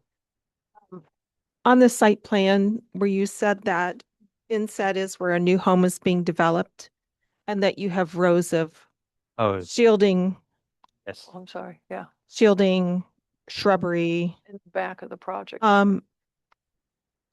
You said something about water drainage or something further south, I guess it's south. Yes. Is it possible to extend those trees all the way across? Because you've got vehicles coming, shining light on their property and turning the corner at that point. Can you extend those trees all the way down to shelter the light, the traffic, the sound? So the reason why we've positioned the trees really in that narrowest part is because that's also the thinnest. There's actually, if you can see here on that bottom right, there's a whole host of existing trees. So we're going to maintain those and not touch those. There's also, that's the edge of the wetlands, so we'll be into more wetlands disturbance to remove vegetation, to put vegetation back. And so these properties are, I'm not too sure if any residents are here tonight, been in the public hearing. They're quite long yards. There's the water course and wetlands all in that area. If I said it was going to be redeveloped, I think I misspoke. I don't know any intention of that to be redeveloped, but there's a large patch of existing trees there and wetlands separating the two sites. So we're only adding where we're outside of the wetlands, rather than going into the wetlands to take out and replace. Just to dovetail on what Ms. Daly has said, is there a way to extend that row of arborvitae's or whatever just to follow the path of that drive-through, of that pavement there to the southerly end? Not so much encroaching on the wetlands or what you have planned for that, but just have it sort of just coming on down, so it'll be a break, so those people driving in, if they have headlights or whatever, are gonna hit the greenery Yeah. and not so much reflect. So I think what she was looking for is sort of a break in the lights and also a little bit of a buffer, not so much to build it into the wetlands, but just to line it. So you're almost lining the driveway or a pathway. I don't know what you would So call it at because the it's not really a top of drive-through, that- but At the top of that basin, so that grass there, actually, could we go to the drainage and the one that's shaded in yellow there? That might be an easier one to describe it. yeah. Yeah, so there is a small area sort of on the rear end of that basin towards the property that we could actually probably fit one line of likes of arborvitae's along there. It's not ideal, but Possible if that's needed. Okay. All righty. Anything else? Tim? Yes, I'm sorry. Sorry, and you're saying that as a continuation down, right? Right next to the pavement? Yes, there's that could continue, or there'd be a slight break, because we've got other shrubs in that area, but it would essentially all be one line zagging down. Yes, so you'd have a lock light entirely coming from the site. Entirely, you said? Well, as much as you can. It will at least Okay. split it a little. It just demonstrates effort that, it'll Yeah. make it most comfortable for the new residents next door. Okay, Tim, did you have anything that I want? yes, I got a question about the parking. The convenience Dunkin' Donuts store, I know requirements to say they've got to have 34 parking places. You got 36. 2 of them are ADA, so we only got 34 to the minimum. Put your Uh, push on it. But with a Dunkin' Donuts and a convenience store together, Squish over. and the busyness of that gas station that I know it is right now, we wouldn't want the cars parking at the pumps, and to go over to get coffee or go to the convenience store. So I'm wondering if there's any other parking places again, because this side, the park places over here, you said are handicap parking places. And so when you start eliminating handicap park places and stuff like that, your parking places are getting down in number. So And the ADA parking spaces are allowed in the total count of parking spaces. As we are slightly overparked on the site from the town requirements, which with the fast food use, which the Dunkin' would fall in, there's one space per 125 square feet, which is on the higher side of parking requirements when it comes to fast food compared to other municipalities, but we're here in Berlin. So we've added as much parking as we can, as well as trying to separate out traffic flow. So those are parking towards go to the building are right beside the building. They're not at the opposite end, so we we could fit maybe like 3 more spaces in the very north or something like that. They're in the remote from where the building is. So we're meeting the requirements, we're over the requirements, and they're all gathered together around the building where those people are going to be. So I know that it is a busy site, and we're trying to make sure that the traffic flow safety is priority, but also meet all the requirements, which we do. We've been back and forth with staff a few times on this project. They've been very helpful in putting onto that. Not so much concerned about needing more parking if in the future that we do, that it becomes an actual problem.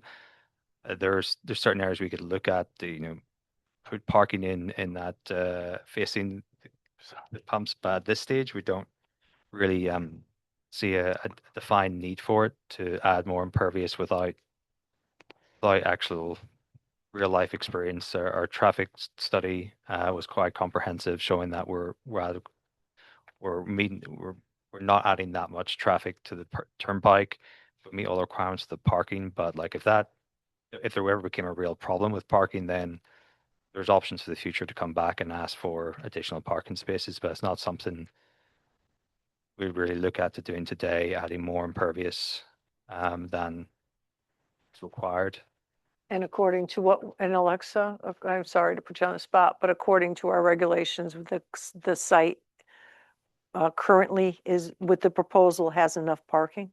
They're over the required parking. Okay, thank you. All right, I'm by gonna, 2 parking places. okay, They're only over by 2 parking places of the well, minimum.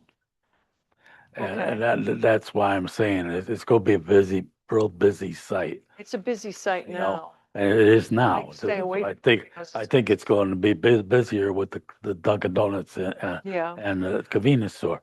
it could be. So just 2 parking places over are minimum. I think maybe a problem. It's our required. The requirement. All right, let me go this way here, see if you guys have some questions, because I think I have a question. Do? Steve, do you want to go first? All right. So how many gas pumps are we talking about? 23 total, 20 in the north and 3 in the south. The north being, The larger, yeah. So was there a structure that's separating those 4 rows of cars from the 6 rows of cars? There's an open space. open space. So there's like you have a normal gas station, there's space in between to drive around. We have that in the middle there. There's no structure, but essentially a drive aisle between the spaces of traffic. So there's that separation.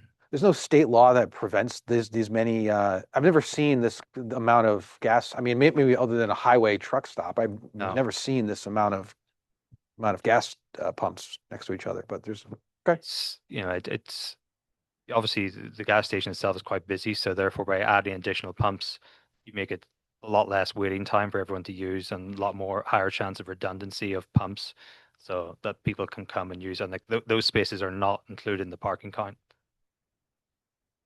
Okay. Um, I understand that. Yes, thank you. Okay, and Steve, do you have a question? No question, just a comment, just the space between the pumps and the building. The space between the pumps and the building, I see a lot of issues with pedestrians and cars. It's already a racetrack through there. That being so spread apart, you're gonna have people parking at the pumps, walking in. You're gonna have a lot of issues there, the way it's set up. Cars backing out. They're gonna go in, out the entrance, and it's not a good setup. Looks like a racetrack, not a gas station. It's very narrow. Yeah. That's part of it. People are going to be, I mean, that's a lot of potential for conflict there. Which one, sorry? So, to the east of let me put it this way. Can you enter and exit these gas pumps from either direction? Or is it technically just flow going? It's going to be one way, like it is today. It's one-way flow, both sides. So it's operating today and has been for the last few decades with that flow, with no reported issues with incidents on site that I'm aware of or the Atlantis are aware of. So people are very much used to this setup. We're looking to expand it and then separate out traffic so that really it's only the smaller vehicles that are using those existing pumps. I'm sorry, Commissioner Miller, just one further question. And now I got Commissioner Zigmont in my head talking about fire trucks being able to get through. Is there any concerns there with fire engines getting in? So we've had to run the largest vehicles through this site. I understand. DOT, that works. I mean, we've got circulation all the way in from the bottom round. That's why the canopy to the south is short, so the trucks can fit through, bypass that, all up the rear and around and out again. So we've got full circulation, full access. Thank you. Okay, and Commissioner Millard. It's okay. Oh, yes. You're I'm not sorry. the first commission that I've ever been in front of who's asked questions about sort of the organization. And one of the things that we found and comes up is that on sites like this, and I was sort of half joking before, but I've used the station for probably 30 years. Like, right now you pull in, and I mean organized in the sense that you pull in, you sort of look to see what's there, Yeah. but visually you don't have the landscaped islands, you don't have the dedicated parking, the kiosk is in the middle. What we found, and like I said, it's been questions raised by other commissions, that once you add sort of a more organized site, you have designated clear parking at the front of the building, you have clear landscape islands, you bring it into sort of much more conformity with what we have, in the last few years, rather than a site that's been, was developed when we weren't when we didn't have, necessarily an Amazon delivery vehicle that's pulling in. It does lend itself to a better flow because all of the visual cues that you have as a result of the site that I had a very long discussion with a commission once about that interaction between a pedestrian at the pump and somebody crossing to get to a site, and adding that organization, whereas now you don't have, those clear parking spaces, are all the things that create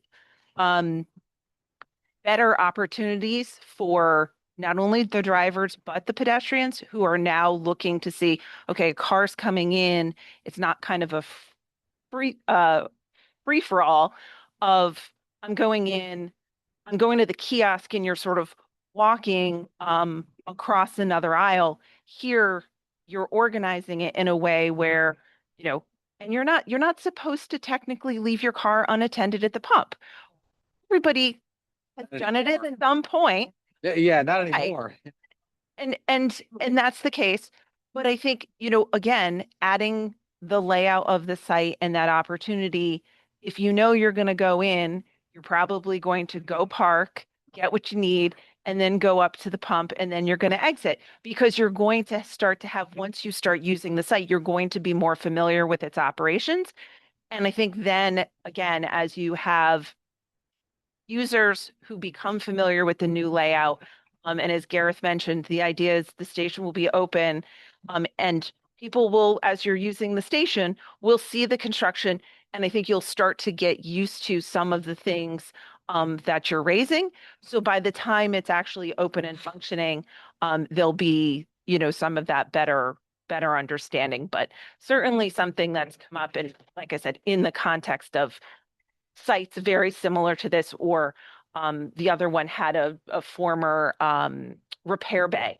And so it had been a gas station, but what had been the sort of convenience store use was not really designed for that purpose.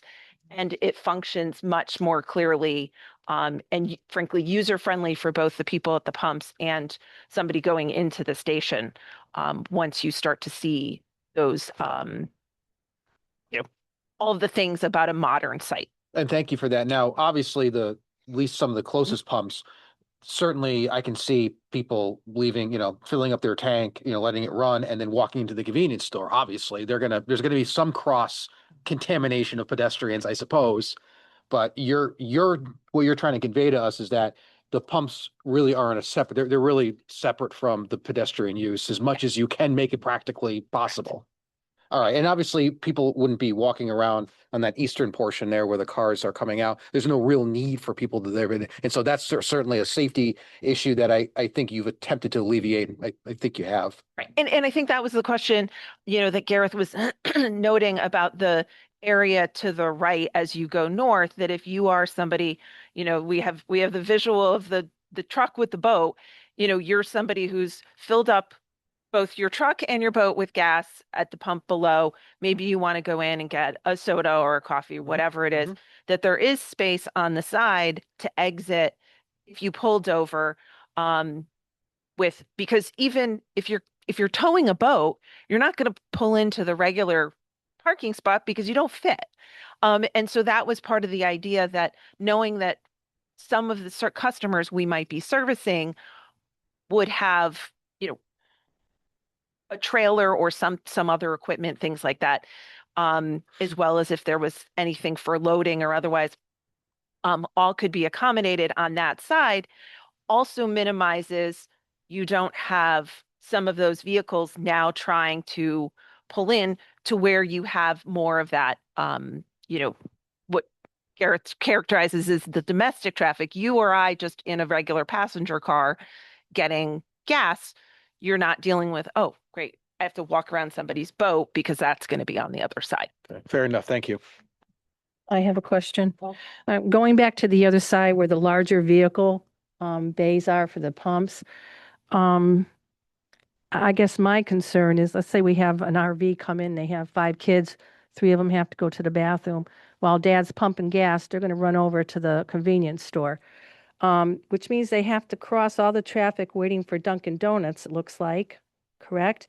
Because there is no opening in the back of these buildings, The building, I'll come to the architecture towards the end, but there is a pedestrian crossing from Right. those. I see. So that's the dashed white line there. And they walk all the way around to the front to No, get no, to no, there's the, actually a door at the rear. for all of these buildings, they'll be able to enter that way? We'll go to the architecture. It's going to be one main building with connected internally, with separate uses internally.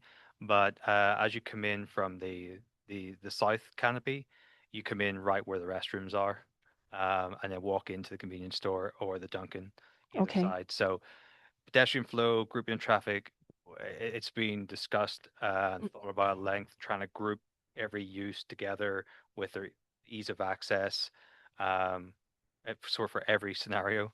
Okay, so after a large vehicle gasses up and they want to go into the convenience store, where do they park? They're going to leave this area, the pump station. Where are they going to park? So, towards the right, if we move more north, there's a 30-foot wide drive aisle that's separated by the green landscape island from the other traffic.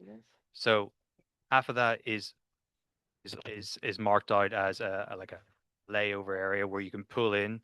Now it's not designated for like size of spaces because each vehicle is different in length. Um, but it's sized and it's well over 100 feet, so that several vehicles can pull in and pull out there without affecting each other.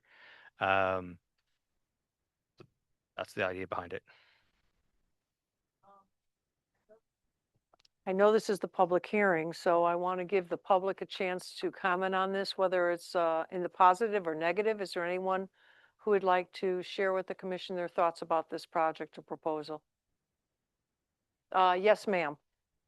I just ask that you come to the microphone, state your name and address for the record, please, and then we're happy to take your comments.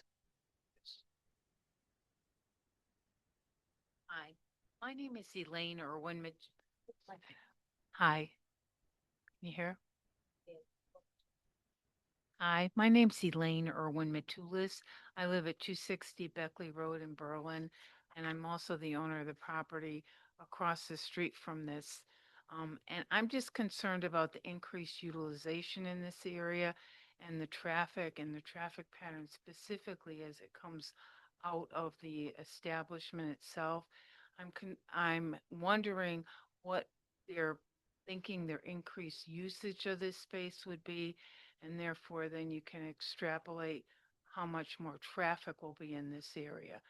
And to say there's no significant increase in traffic, I just find that really hard to believe. Okay, can I ask you a question? You said that you lived opposite this project? I own the property at 68 and 86 Berlin Turnpike with my brother. Okay, and just so that I know, is that the property that juts into the back of the proposed project? Across the street. So I'm So- worried about lights when they come out. And it looks like the way they have the exit, it goes off to the side, but then people won't be able to see traffic coming. So will that exit be more straight so that the lights will show across the street? Okay, all right, so directional, okay, Thank you. all right, no problem, thank you. Oh, Ms. Matulis, can you just please sign that? And is there anyone else who'd like to speak either for or in support of this project? Yeah.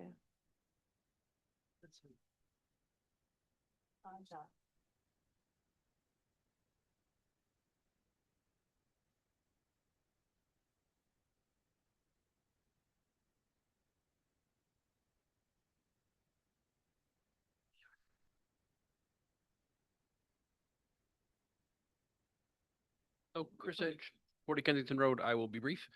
I have talked to many people about this parcel for quite a while. The second parcel, I believe it's 129, and it is a challenging parcel to develop on its own. It's mid-block. Did not make a lot of sense, especially working with DOT for someone to have two curb cuts. I know this is a large project. I know it is an expansion and investment from Atlantis. And I want to say from my last discussion with the Dunkin' folks, 8 to 9 of every 10 people that come through are going through the drive-through. So from a parking perspective, not a lot of people in Duncan are going to be going inside. The majority, especially on the turnpike, is going to be pop in, pop out. And appreciate the commission working with the developer and more importantly with BL, because I know that this is a different concept for the town of Berlin, but it looks like they're working to try to make it as safe as possible, and appreciate your feedback as well, because we want to make sure it's not just a viable entity, but an accident-free one. Okay, terrific. Thank you. Anyone else? All right, online, is there anyone who wishes to comment? Brian, do you have any comments at this time or questions? No, I think you guys pretty much covered everything. Okay, thank you. All right, and I know, Mr. Wilson, you're not finished with, no, you come on up, because I know that you're not finished with the presentation. It's just I meant for the, Certainly.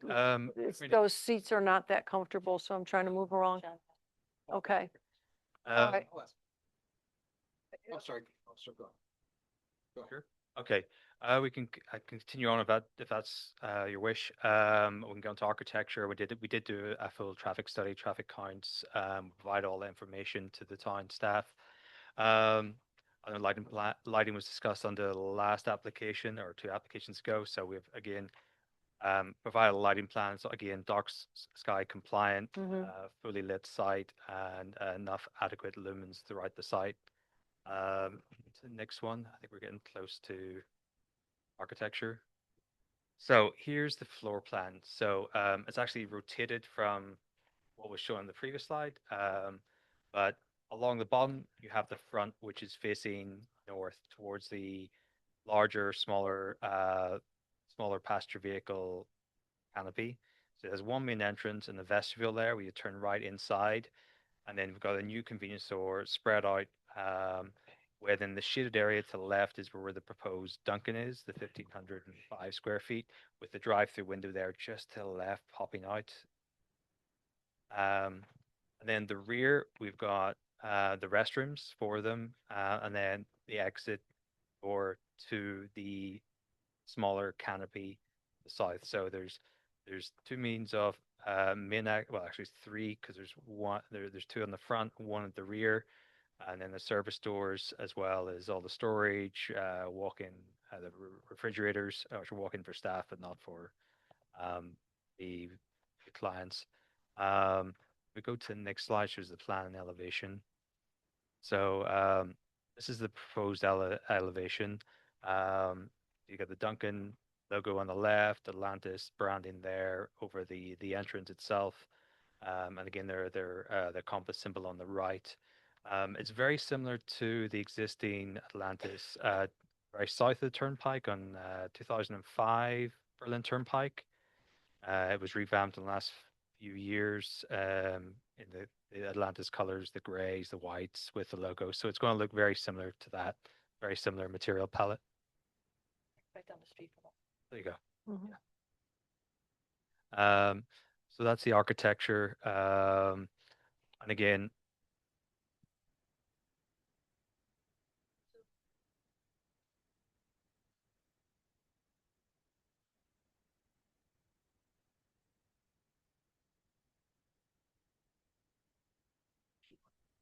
She owns it. She lives on Beckley Road. She's on Beckley, so just own property.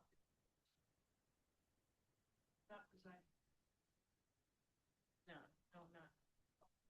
It is residential though. Just curious what's across.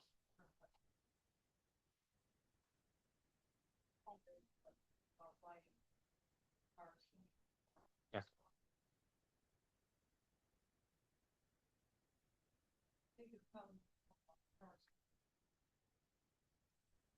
yeah, correct.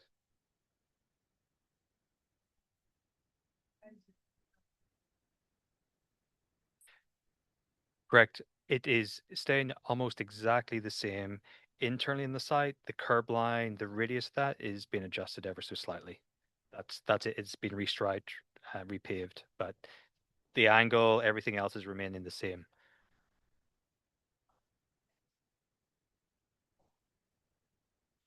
Correct. Right. They'll face exactly the same way as they do today. Sure. you for your comments. You know, All right, sorry to, yeah. okay, I I got- don't want to keep stopping. No, no. I just saw the interior layout that you showed. It says here that there's going to be a hot buffet type thing in that building. Mhm. And I didn't see any seating for someone to eat. No, there's no Like grabbing a hot seating, dog. it's grab and go. Grab and go, all grab and go. Convenience. Okay. Yeah, all right. We done? Did you ask your question that you were debating about asking? Oh, I just didn't want to interrupt your flow, sir, because Okay. frankly, we want to hear from you. And your attorney did an excellent job, by the way, of explaining Always does. really, you know. That's why you the bring her purpose of along. This design. I so I recommend it, appreciate yeah. that. The traffic study, can you Yes. tell me a little bit more about that, what the results were? So we did a full traffic study. Apologies, my traffic engineer could not make it tonight, but I will do my best. So there was it's okay. There was a full traffic study done along that full length north and south of the turnpike, both in its current conditions, measuring the weekday peaks, which is the AM and the PM. So that's from 7 a.m. to 9 a.m. in the morning, and then 4 to 6 in the evening for the commuter peaks. And then the Saturday weekend midday peak is 11 to 1. So there are the numbers that are looked at. There's also currently some applications in with the town with traffic counts for future development in the vicinity. So they were collected and added into the mix. So we know what the future traffic is going to be. This is not in isolation, but what it will be when this opens, estimated in 27. So the traffic studies and traffic volumes at intersections are normally measured on level of service from A to E. A being fantastic, there's no traffic. E being almost heavy traffic. It takes a long time to exit. So the existing site is at those peak times, the worst times, not the quietest times, is normally at level C, which is mean you're waiting from 15 to 25 seconds on average. At those peaks, we had 2 of them increase. One stayed within the C and one bumped up to the D. So it went from 19 seconds. Which peaks? Hmm? Which peaks? The peaks was, I'll grab the traffic report exactly. It was the weekday peak. I believe that was evening PM, went from 19 seconds to 29. So it went from one category, the higher end, to the lower end of the next category from D to D. So from a traffic perspective, it's seen as absolutely minor and to be expected and negligible. Really, there's no other major impact along the turnpike from this. That's because it's, you know, it flows quite well at the moment, and most of the traffic here is going to be bypassed. But we provided the full report to the town with all the results for their review. Okay, Thank you. all right, thank you. So really, that's the end of my presentation as a whole. But we've been working with staff on this for quite some time. We had 2 pre-application meetings, both wetlands and planning and zoning staff, and many tweaks along the way. And really, the whole purpose of this is to expand and meet the existing demands of what we experience at the moment going to the pump. It gets busy, so providing more pumps should help that, but also separating out uses into their own zones so that it's much safer for everyone. Yep. So Okay. happy to take any more questions. All righty, terrific, thank you. Is there anything last from anything online, anything from the public? Okay, terrific, thank you. All right, so commissioners, what do we want to do? There's no other questions? No other questions at this I'll point? make a motion to close the public hearing. Okay, motion to close the public hearing by Ms. Jorsey. Do we have a second? Before we do that, did you want comments from staff? Oh, that's right. Comments from staff. Do you have any comments from staff regarding this project that we should take into consideration before we close the public hearing?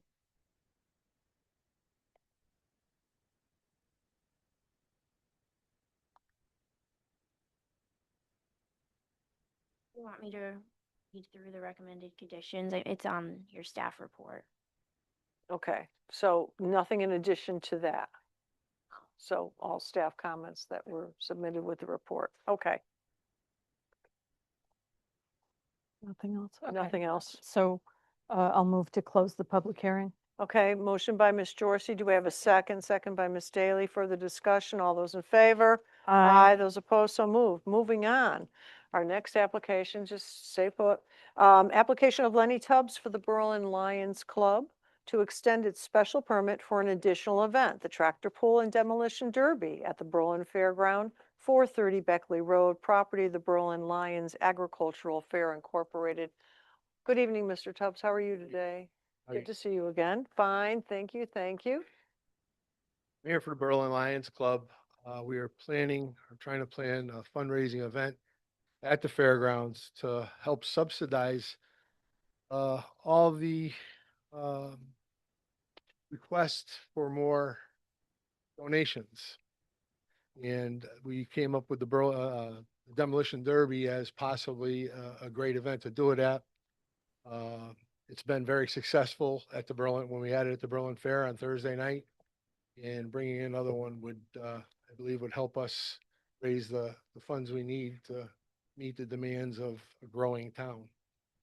Okay. Right, here's John Demko. He's the chairman of the Demolition Derby. He can speak to what's going on with it. Okay, He knows more about it than I do. okay, terrific. Mr. Demko. Good evening, ladies and gentlemen, and I commend you for your endurance. Your stamina and endurance is amazing. Oh, no, your patience is amazing. All of you deserve gold stars. Not at all, Oh, there you go. not at all. Hats off. Just to give you a little history, I've been a Lion for 43 years, 45 years, excuse me. 45, congratulations. Thank you. And it's a wonderful service organization, and the Berlin Lions are, we are one of the largest Lions clubs in the Northeast.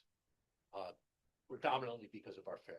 But let me digress a moment and tell you that the Lions Club the Berlin Lions Club is broken up into three separate entities. We have the club itself. We have the Berlin Lions Agricultural Fair, which is a separate entity. We also have, and not too many people know this, but we also have a 501c3, which is a Berlin Lions Charities. The predominant function of our fair is to raise money to transfer it over to charities. Mhm. Our charities used to give a little under six figures a year away. To about 80% of it goes directly back into the town. Another 20% goes into international and state functions that revolve around sight, hearing, and diabetes.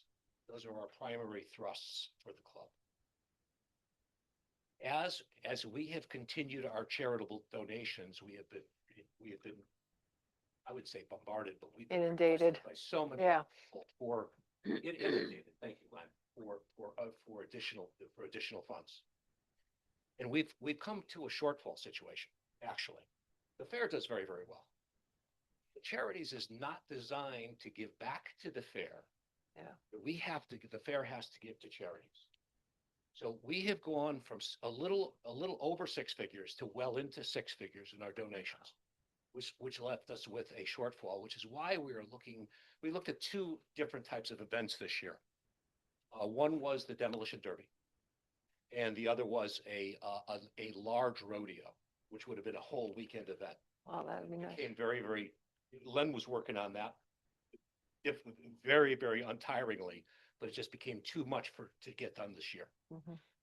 The Demolition Derby, what we are planning on doing is it's a one-day event. It's going to be in the north. It's going to be in the southeastern corner of our fairgrounds, down near the entry tractor barn, if you're familiar with the fairgrounds. We are planning on opening up only one parking lot, the south parking lot, and we are limiting our ticket sales to 1,500 people. Okay. We were going to do the event to go from noon till 9 o'clock at night. But we decided that starting at noon was a little bit too much of a day. This is it's more kid concentric. Yeah. It just speaks, the cars and the demo and everything else. And so we decided to just start at 3, planning on having a small motorsports event in the afternoon that the kids will be focused on, and then starting the demolition derby at about 6 p.m. Hopefully over about 9:30 to 10 p.m. our goal here is to not impact the community in a negative way. However, but impact the community in a positive way. Because of our increase in donations, we needed to do this project. And we are hoping, requesting that you'd be kind enough to grant us this opportunity. I have a question. Please. I hate to be, I know what a tractor pull is, but a demolition what is that? The demolition derby, Joni. Joni, I've known you Yeah, forever, yeah, Joni. you call me Joni, that's it. A demolition derby is, it's a figure eight. We have an area where we do normally do our tractor pulls. And it's an area about the size of, or maybe about 2/3 of the size of a football field, all fenced in and curtained off to avoid any issues. The cars go around in a figure eight Yeah, okay. and basically try to hit each other until they knock them out of commission. It's bumper cars, Exactly. like bumper cars in a figure eight. How cool is that? Well, real- Ride? I love it. And it's quick. It's quick. It's relatively clean. It's not terribly noisy until you hear the crashing. But even that. That's what you go for. That's all the fun. And They're not going fast enough to make it here. Oh, good. and they don't have very much fuel in it. Yeah. The cars they're rendered very, very, there are roll cages in them. The windows are all the glasses out of them. They have a very small Okay. fuel tank, et cetera, et cetera. So it's a very cool thing. And it's fun to watch. It really is. And at the fair, we've sold out every year on Thursday night for the last 4 years. So it's a great event. Hopefully, we have good weather. That's gonna make a difference. So we do have a potential rain date of Sunday. I believe it's the 28th of June.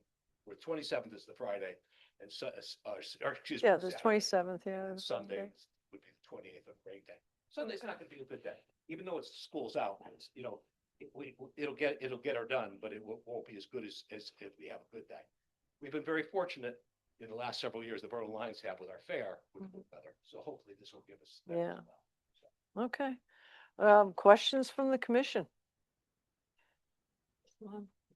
Go ahead, Ms. Dorsey. Will you be also offering food for sale? Yes, we will have food. Our beer booth will be open. Oh, yeah. We're going to bring in a climbing wall. We're gonna bring in bumper, what do you call those, inflatables? Oh, yeah. We're gonna have a cornhole tournament.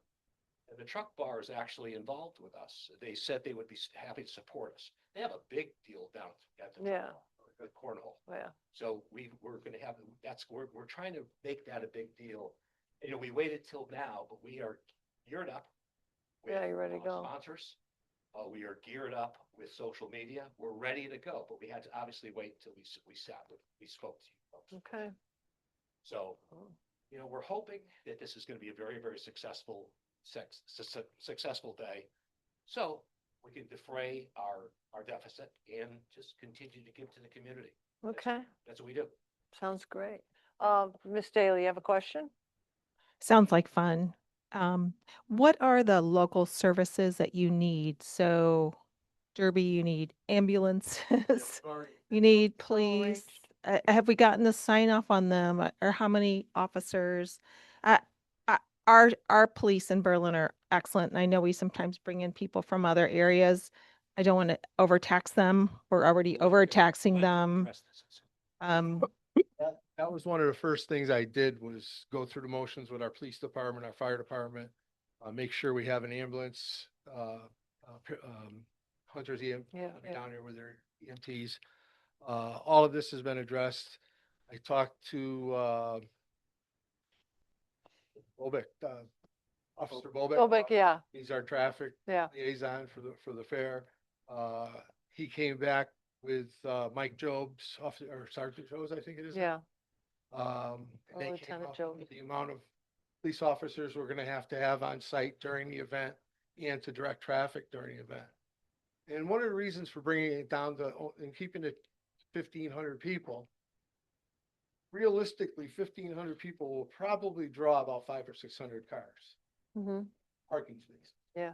So it's more than adequate that we could park everybody in one area in the south lot and keep the traffic down in the street. Yeah. And that's the whole idea is, to work with the community to make Yeah. it better community and to give back to the community. That's what we do. Okay. Okay. All right, thank you. Any other questions? June?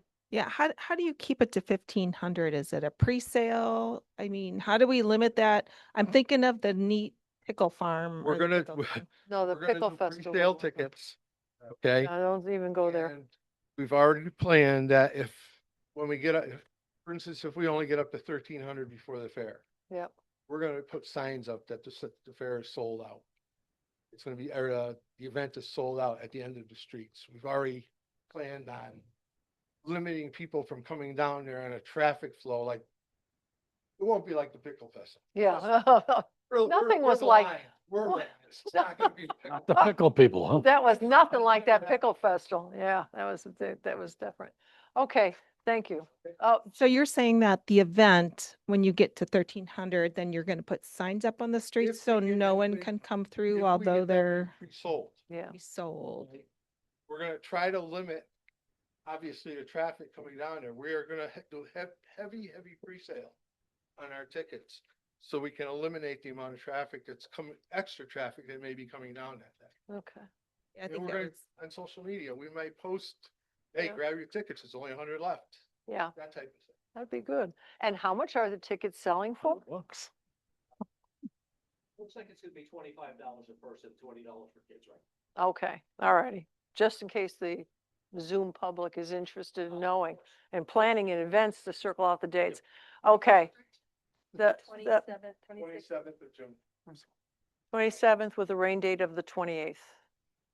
And that's right before the 250 America anniversary. It is. We've eliminated tractor pulls that were gonna Yeah. limit, and that's why we're shortening the time. Oh, okay. So it's gonna be a demolition derby, it's gonna be a little bit of a motorsports for kids, and we're trying to make it a big family event. Yeah. Is that a Saturday and a Sunday, or is that a Friday, Saturday? Okay, all right, terrific. All right, so, Mr. Ed, Again, Chris Edge, 240 Kensington Road. I'm excited to see the Lions Club have, one, put a limit on the number, and also nobody's better than working with traffic and the police than these guys. oh, yeah, They've done it very well for a long time, and I'm excited getting more use from the fairgrounds because I well, think, it's a beautiful site. other than the one they didn't do, everything has gone so well there. And I know the efforts have been tremendous, supported by our office, supported by people in town, and I think it's going to be a great addition. And I know that Lay and I have talked for a while. We would really still want to try to make the rodeo happen. It just is a lot of effort, and I appreciate the Lions coming forward with this because I think this is going to be a very cool event and a cool day for the town, and put us out there again as a cool place to be for another weekend. So Okay, We're gonna do the rodeo, we're gonna do it right, that's why we. yeah, well, you want to make sure you take your time and don't rush. push it. No. Yeah. Okay, anyone else? Anyone online or anyone in the public who wishes to speak? Yes, sir. Come on up. Just state your name and address for the record, please. Thank you. My name is John Matulis, and I live at 260 Beckley Road, next to the lady in red. And the reason I'm here The is better half. because we've lived there since 1982. We have a long-standing relationship with the Lions and the various events which they throw. Like most relationships, sometimes it's been rocky, sometimes it's been very smooth. Most currently, Attorney Joseph Dornfried of the Lions sends us lists of events that are going on, for which you folks are sought to give permission. This one, we didn't get that. All we got was a notice that there was going to be a hearing on a tractor pull and a demolition derby. And we didn't have any other information on it. So that sort of stands out in stark contrast from the others. I should mention before I go any further that I don't think there's a single person in Berlin who doesn't know and appreciate just how much good the town gets from the good efforts of the Lions. And we certainly join that also. Thank them for what they do. With respect to this event, we showed up here, and unlike usual, when we have an information form and it says who's running it, the expected test, the expected number of attendees, whether there's going to be alcohol served, this time we got absolutely nothing. So that started to look very, very suspicious.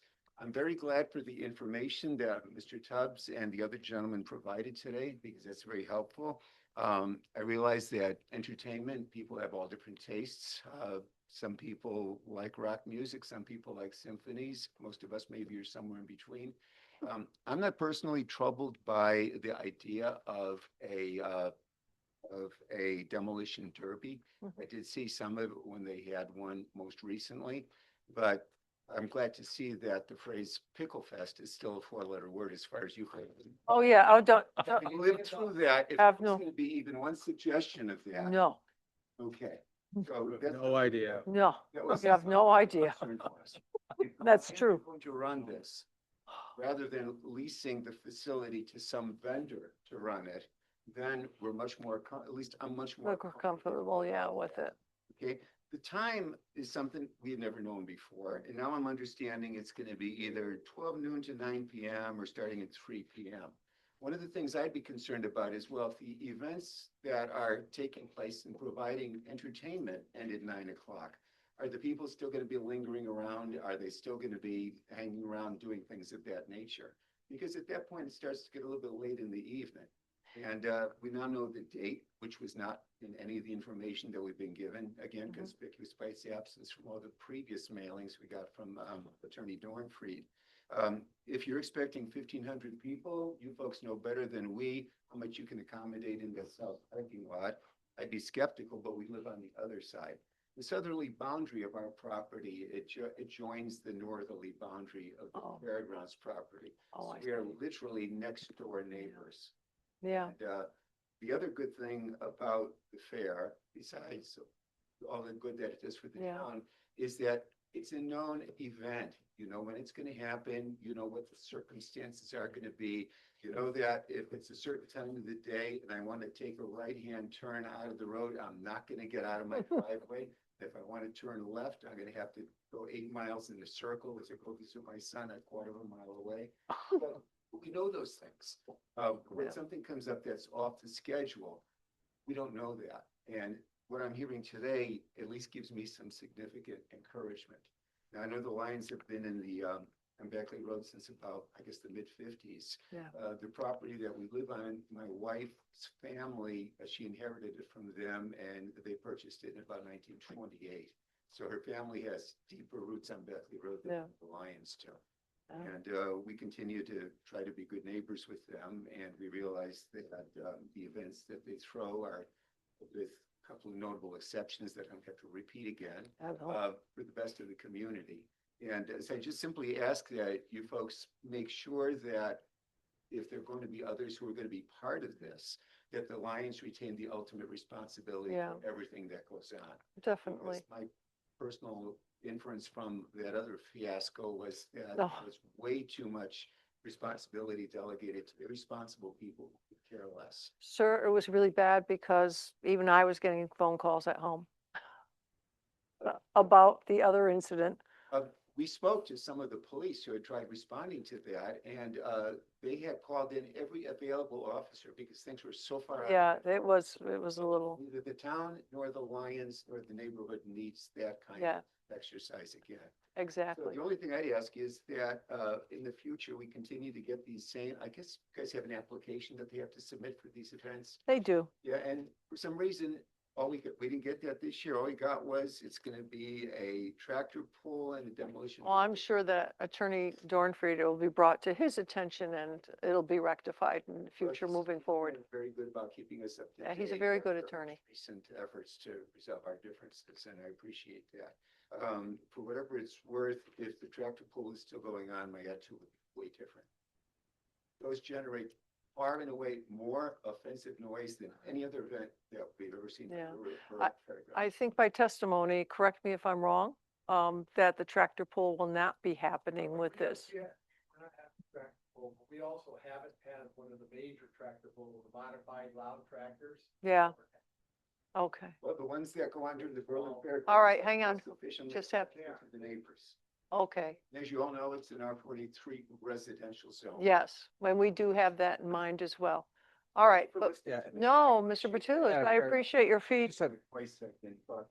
So. That's okay. I just had one comment if I could. Yes. So, I mean, Mr. Mr. Matulis, Dyken. one thing just to understand the difference, because nobody wants that fiasco to happen again. Unfortunately, there was a lot of assumptions that went into the Pickle Festival that had no basis. And one of them was that it would have as many patrons as this event, which was obviously not the case. Yeah. The planning, What was told. it was, the assumptions were built in, were completely wrong. It wasn't 1,500, it was what, 25,000 or some ridiculous number? Yeah. That is not, that is certainly not the,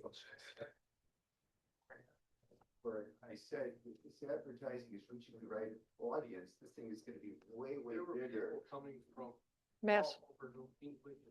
I mean, Yeah. I never seen anybody going for pickles. Yeah. It was just. Good. They weren't even good. Well, Just just so you know, I think they're holding their next event in Mohegan Sun, I was gonna say, it was at the casino. at the arena.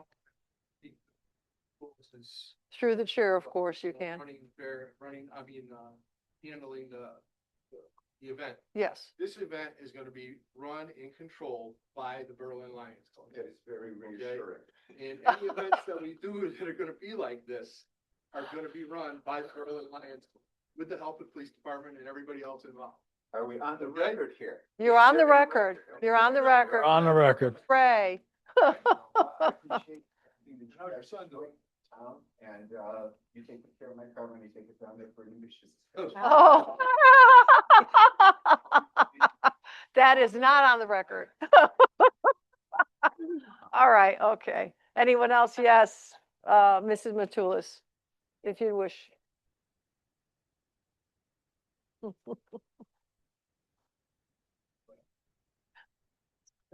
I'm Elaine Irwin Matulis, and I live at 260 Beckley Road and have very deep roots to this address. And over the years, I mean, we absolutely love what the Lions do and how they contribute to the community. But this is an agricultural zoning and that was the use for this fair. Mhm. And I don't see where a demolition derby is anything to do with agricultural in nature.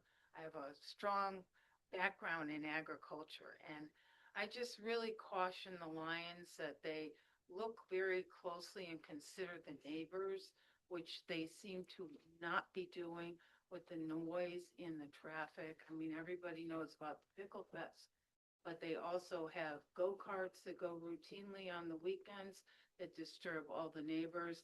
They had an extensive episode with staging for the railroad ties or whatever they are for the Eversource people that had trucks going in and out at 5 in the morning and disrupting all the neighbors. Many of the neighbors are at their wits' end about how the Lions have expanded their use of noise.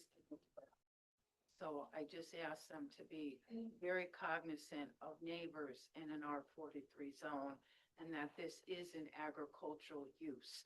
It was never meant to be, demolition derbies and, a lot of noise pollution. Okay, Thank you. all right. very much for listening. No problem, Ms. Matulis. Thank you for your comments. All right, commission.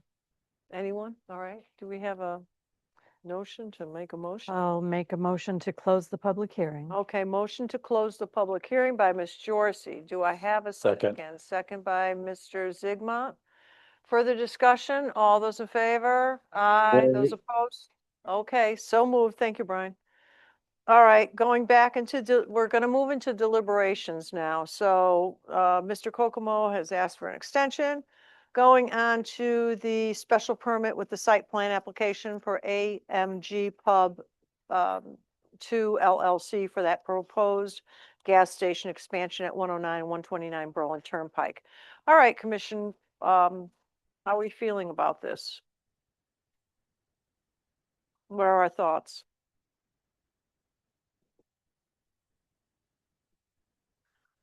I think the thoughts that I would share is that the proposed project complies with the requirements of our zoning regulations, including the parking. And with that in mind, I would make a motion to approve, subject to staff comments. Okay. We have a motion to approve by Ms. Jorsey with staff comments. Do we have a second? I'll second. Second by Ms. Daly. Further discussion by the commission. Yeah, the use is a upgrade from what the use was. it was, and it's gonna be more traffic, because of the size of it now. That should be brought in consideration. Um, And it is a BT1 zone. It's under a special permit now. This is expanding the special permit. So we got to know that as a commission, and knowing that we are expanding that special permit for that zone. So I don't know what the procedure of that is. Expanding that, we have to give them the right to have it years ago, Mhm. 80 something, Yeah. 89 or whatever it was. But this is a large expansion compared to what it is. So we're expanding the special use permit that we gave them. So I don't know how we do that, if we got to address the special permit first and then address the usage or the change. I don't know. I don't know that. Our attorney may be able to advise us on that.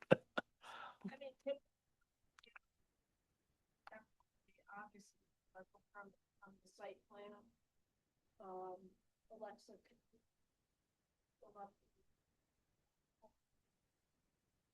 We're not offer them any guidance with regard to BT1.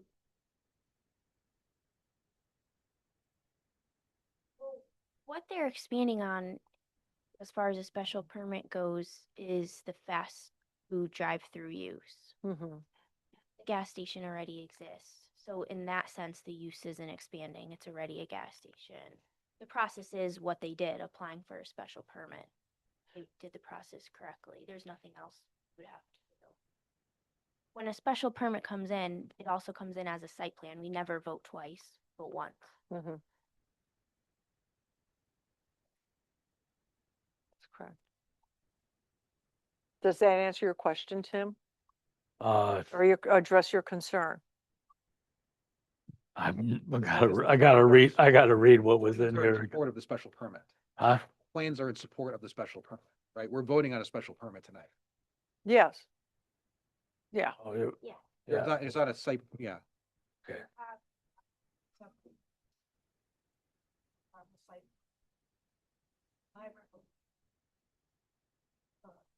You know. Well, no, we don't do Every time a special permit comes in, it's also a site plan. That's right. I've never heard you guys vote twice. Yeah. I'm agreeing with you, Alexa. Yeah. Okay. As long as I I- haven't heard you guys do that. I mean, we're expanding the special permit. That's all my concern is we're expanding the use that we had under the special permit. Okay, yeah, you can't. I'm not seated, sorry. Only Steve. We have it listed here, special permit with site plan You application. can talk. You can't vote. No. No, Steve Biella. no. Oh, we're in Oh, he's not deliberation. seated. Okay. Steve is seated, so. We're in okay. deliberations. What I say. Well, no, Steve needs to verbalize it. Anyway, okay, all right, so we know. So anyone else have any comments? I mean, I think they did a good job to try to address the concerns of the commission. I think they pretty much answered our questions.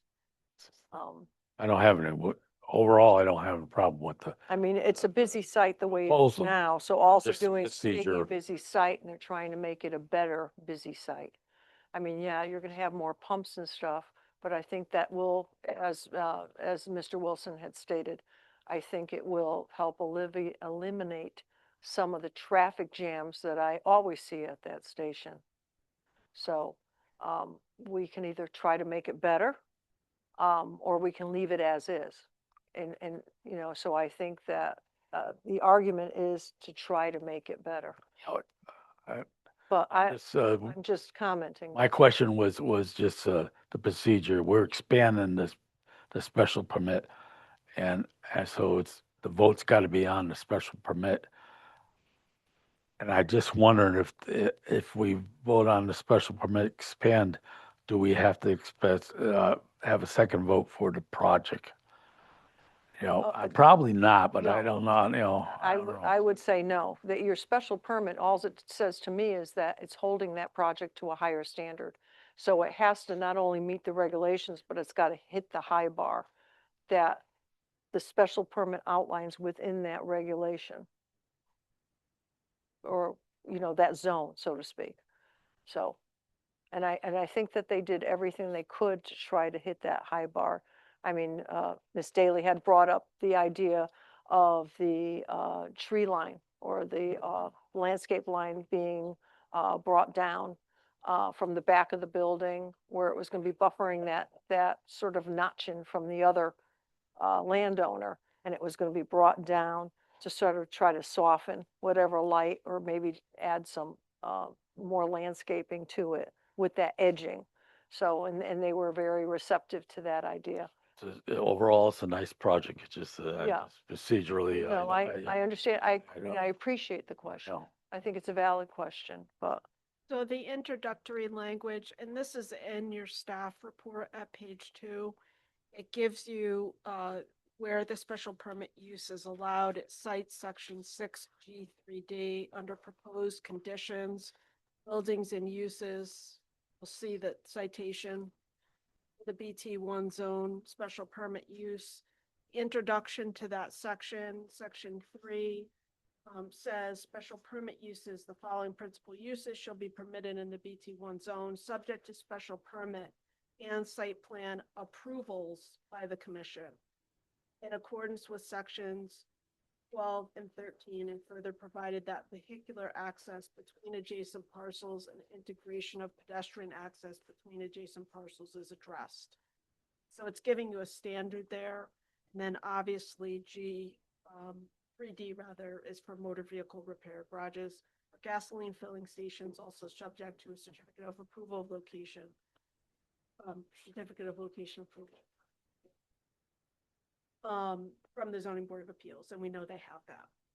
Okay, so that's the language you're looking at. okay. Is again in 6G3D. Okay. Okay, anyone else? Brian, do you have any comments or that you'd like on this as we're in deliberation? You're online? Nothing at this time. Okay. All right, well, we have, I have one comment. yes, please. I need to amend my motion. Okay. So, While you're doing that, before you go ahead, so you don't have to do it again, do you want to add the planting June? that's exactly what the amendment was. To amend the motion to include the additional plantings that were discussed in that southeast line, the southeast row that we discussed. Okay. So Ms. Jorsey has amended the motion. So Ms. Daly, do you amend your second? I do. Okay, thank you. All right. Any further discussion? Then all those in favor? Aye. Aye. Those opposed? So moved. All right, congratulations. All righty. And thank you for your patience. All right, the next is the application of Lenny Tubbs for the Berlin Fair, the Berlin Lions Club to extend its special permit for the additional event, the tractor pull and demolition derby at the Berlin Fairgrounds, which will probably just be a demolition derby. We're not sure, but might be that way.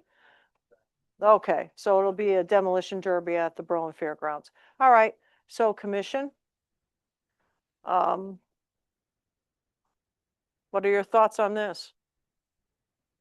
I mean, the Lions Club do a great job. I mean, you know, you guys got it together. I think it's terrific. And they serve not only the town, and they do great charitable work. But it's a fantastic organization. But and seeing that it's probably going to run 3 o'clock in the afternoon to probably 9 at night, I have no doubt that come 9 o'clock, things will start to shut down and people will go home. You know, parents will have to get the kids to sleep or chase the shenanigans out of them or whatever. But yeah, I know. But anyway, but that's my feeling. But I mean, do we have any issues with it? Anyone want to make a motion? Oh, okay, Ms. Daly? Just a comment. I don't disagree with what you just stated. The Lion is an excellent group, and they already stated 6 figures is contributed back to the town. And in exceptional ways. I see all the postings of the money handed and supporting great community organizations. My concern is the continued taxing on the immediate neighbors because it's yet another weekend. It's another police officers needing emergency staff, but mostly the neighbors. We did have someone come out tonight and share their concerns. They shared their support of the Lions and their donations, but they are a neighborhood with their home and not in control of what happens on their weekends if events continue to grow. And so my thought to share is probably out of place, but even though dollars are being requested for donations at some point, we need to say that's enough and say we need to take care of our neighbors who have been willing and supportive all these years. And I don't know how many weekends are involved in their activities, how much their lives are being interrupted, but that's a very important thing that we need to consider when we're improving yet another event on the calendar. Okay, thank you. Anyone else? Yeah, I just want, they have the bear boats open on this event. You know, and it's 3 to 9. I like to see it shut down and the people start leaving at 9 o'clock. Well, I think Okay, that so you want to shut down the beer booth at 8:30 and let them have their last drinks, and then it shuts down at 9 o'clock. That's all, you know, before they start heading out and not bothering the neighbors after 9 o'clock. yeah. Well, I mean, it's just like anyone having a picnic or a family gathering or whatever, or an event where they're playing loud music in their backyard. And I understand the respect for neighbors because I have neighbors, believe it or not, that are a quarter of a mile down the road. But once they start blasting that, you know, the music, I have to wait till 10 o'clock at night before I can listen again to see, to make sure that it's shut down, because I think that the noise ordinance in town with the police is at 10 o'clock. So the fact that they're willing to say 9 o'clock is huge. Unfortunately, I can't because of public hearing is closed. I understand the consideration for the neighbors. I think the neighbors in question are at the other side of the fair, so I'm hoping that the distance is going to help eliminate that. But no, they're right next door. no, not in the southern. I thought they were on the northerly part. They're right. There are neighbors next door on the south. There are There's some neighbors, yeah. on the south side too. Well, Not these neighbors, these- just other neighbors. oh, okay. Any event at the fair affects all of Breckley Road, Yeah, you know, because of traffic. yeah. I think we got to take that into consideration, which, you know, we all support the Lions Club, that's for sure. Yeah. It's just, we got to support the neighbors and putting another event in. You know, if it's shutting it down a little bit before they all get out at 9 o'clock, maybe that's the way to do it. I don't know. Just a suggestion. Well, we can ask the applicant, so, I mean, it may. Can't ask Part the of your applicant, motion. but it's our- Yeah, it could be, the motion it could be part of the motion motion. the motion can do it. All right. I just have a thought with this, and I think Ms. Matulis struck a nerve for me because she reminded me of the agricultural use. And I have zero objection to what's proposed here.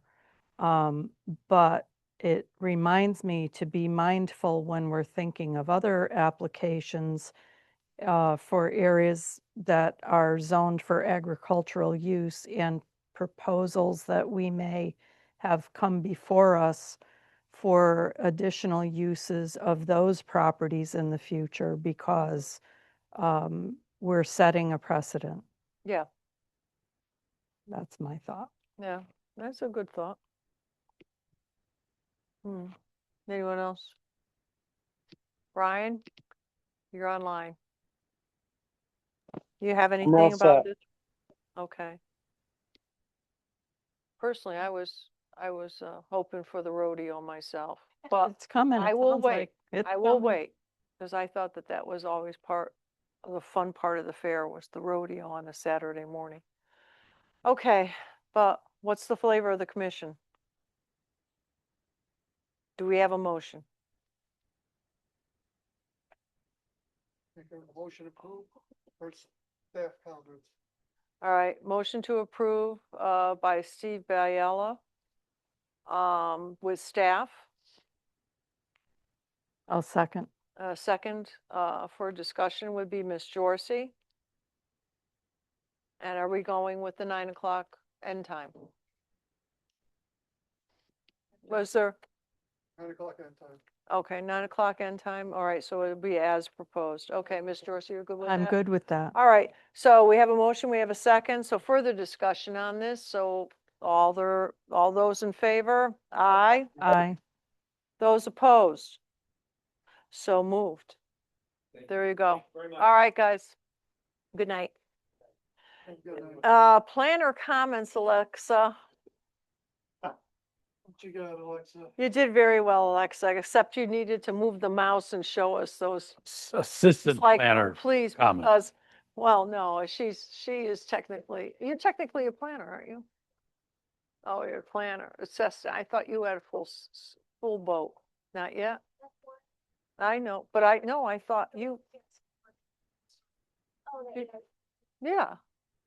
No, all right, okay, so assistant. All right, so no, commissioner comment. That I still be the assistant. Oh, no, I know that. But that's why I said planner comments, because I thought you already had them.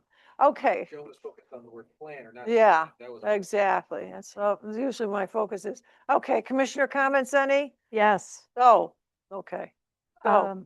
So I don't know if anybody saw posts on social media that Truck Bar is having a boxing match. What? Boxing match.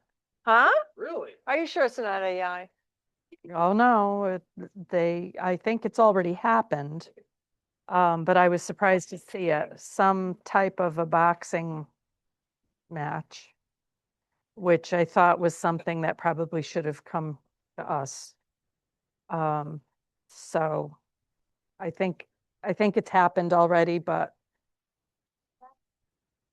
if it's I still can up. find it, it probably was in Berlin Talks or Berlin Buzz. I did see that. And then the other thing is, I'm seeing a lot of people commenting, and I've experienced it myself with door-to-door salesmen. Are they supposed to get a permit in town?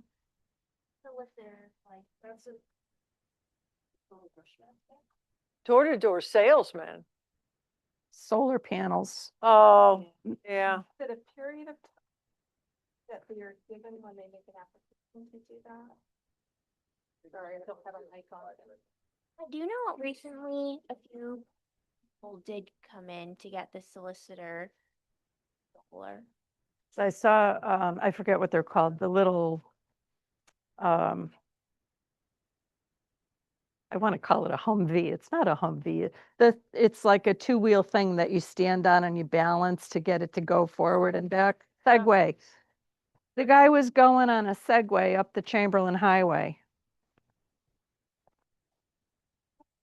Well, my experience with solicitors like this are they get shipped in from out of state and get brought to neighborhoods. Yeah. To hit the neighborhood and put the high pressure sails on and all of that. So, but I was surprised to see the guy on the Segway. Oh, I'm sorry for that. Okay, thank you. Yep. Is there anyone else who has any comments? So, Brian, you have any comments real quick? Nothing. Okay. Tim, do you have a comment? Yes, again, I just want to bring up that the applications come here and then what the applicant does later is totally different. And I've seen that around town more and more. Because I'm looking now, but I'm seeing it more and more, that they're not pertaining to their application at all. Okay, and that Berlin Sand and Gravel is the first one I bring up, because they were only supposed to have sand and gravel there for their use. Wait, Christian, And now they're selling to the other people's use and storing it. wait, who's this? Christian Lane? Oh, yeah, Okay, that's a and storing real. it. And how, and I brought this to the zoning enforcement officer many, many times now.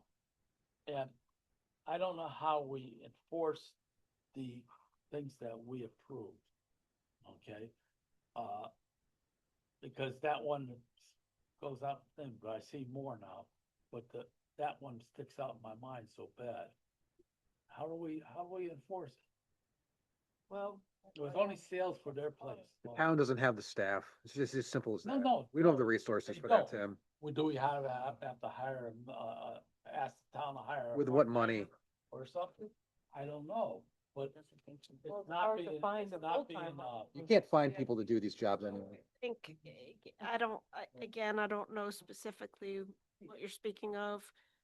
We can, I'd be happy to certainly talk to your zoning enforcement officer. I don't want to assume that there's not anything being done, because it could be that a conversation was had or a letter's gone out. I think that we need to have a conversation with the ZEO about the specific circumstance, and I will assist if it's necessary to assist. So, I know that I think you've had a back and forth about how complaints are submitted. I think in writing, but certainly myself and staff are always available to you if you want us to review something that's going on with a particular property, and if they're in non-compliance with an approval. And, please just, call, email. I'm happy to receive any of that. Just in terms of, I just want to he's been down there. the solicitor question. It is, there is a license required. I'm just looking at your code.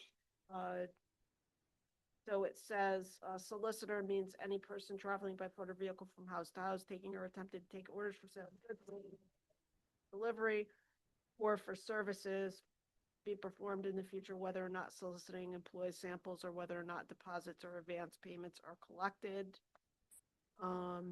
There's different definition, obviously, for vendor. And there's hours of business, but a license is required pursuant to section 5-32 of your ordinances. The persons are prohibited from engaging in the business of peddler, vendor, or solicitor within the corporate limits of town without first obtaining a license as prescribed in this section. So they're supposed to register, even, so charitable, philanthropic, ecclesiastical, and civic organizations are exempt, but they still have to register with the chief of police. So, So is that an individual like each person needs to get a permit, or it's a company permit? I don't know how, that's something I think that, your chief would decide. I know of another town that I represent that does, if it's a solar company, they do register the company, they do allow them to do that. I don't know what your town policy is with regard to that. We do each individual. We'll have multiple people come from one company. They each have an individual license. There is a fee for it. Does it have a time frame on it? Is it like a 2-week event, or is it? Sure, but I do believe they do have a time frame. So there are limitations on hours of business. They're prohibited between 5 a.m. and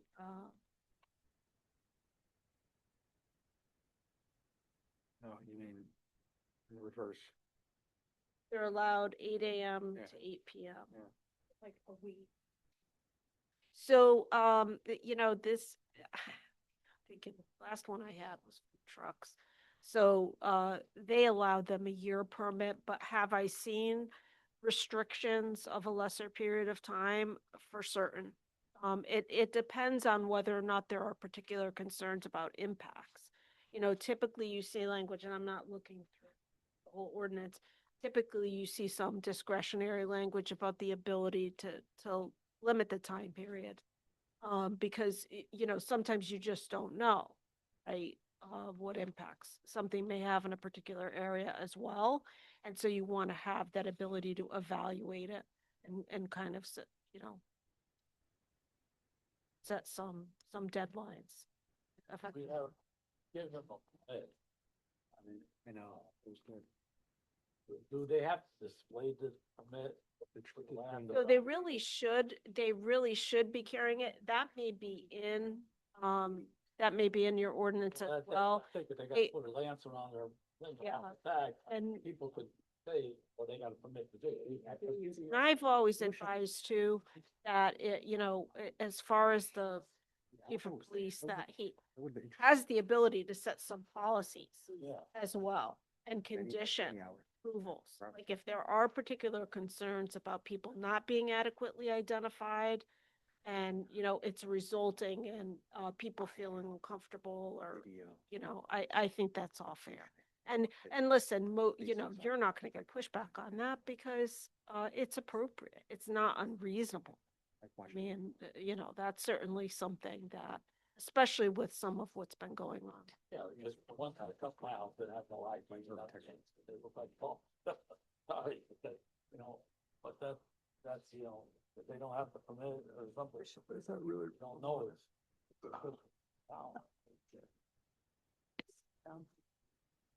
The comments that I've been seeing also have been along the lines of repeat visits to the same house and very aggressive knocking, and Take their phones, they bang their phones on your door. yeah, and like walking through flower beds and stuff like that. The grass. Yeah. So I have also heard in other communities, I've not seen anything specific to yours, that photographs are being taken. And I do always encourage that a call be made. If you know what company is doing that, you can alert the police department, you can alert even your zoning enforcement official, and a call could be made to the company. And you yourselves, if you know where they're from, if they tell you, and there's some behavior, you should always be reporting that. Because of course, you know, these businesses would want the best representatives and they need to talk to their people. But don't, you know, if somebody's being aggressive in that way, you know, always err on the side of caution, make a call. I think know, the to picture dispatch. from, they have the machine down there, because I just got a picture taken from my ID from the police department. And, For your gun permit? no. Oh. I never saw you in the post office. Do you have zoning badges? Do you have badges? No, we have a little ID card that they give you. You don't have lanyards? That No, we don't have lanyards. I carry my car. Good idea. We'll have a conversation. All right, okay, well, we're still in the meeting, so it's what time is it, 5:09? Yep. So it's 8:55, so I will make a motion to adjourn. a motion by Mr. George, second by Mr. Biella. All those in favor? Aye. Those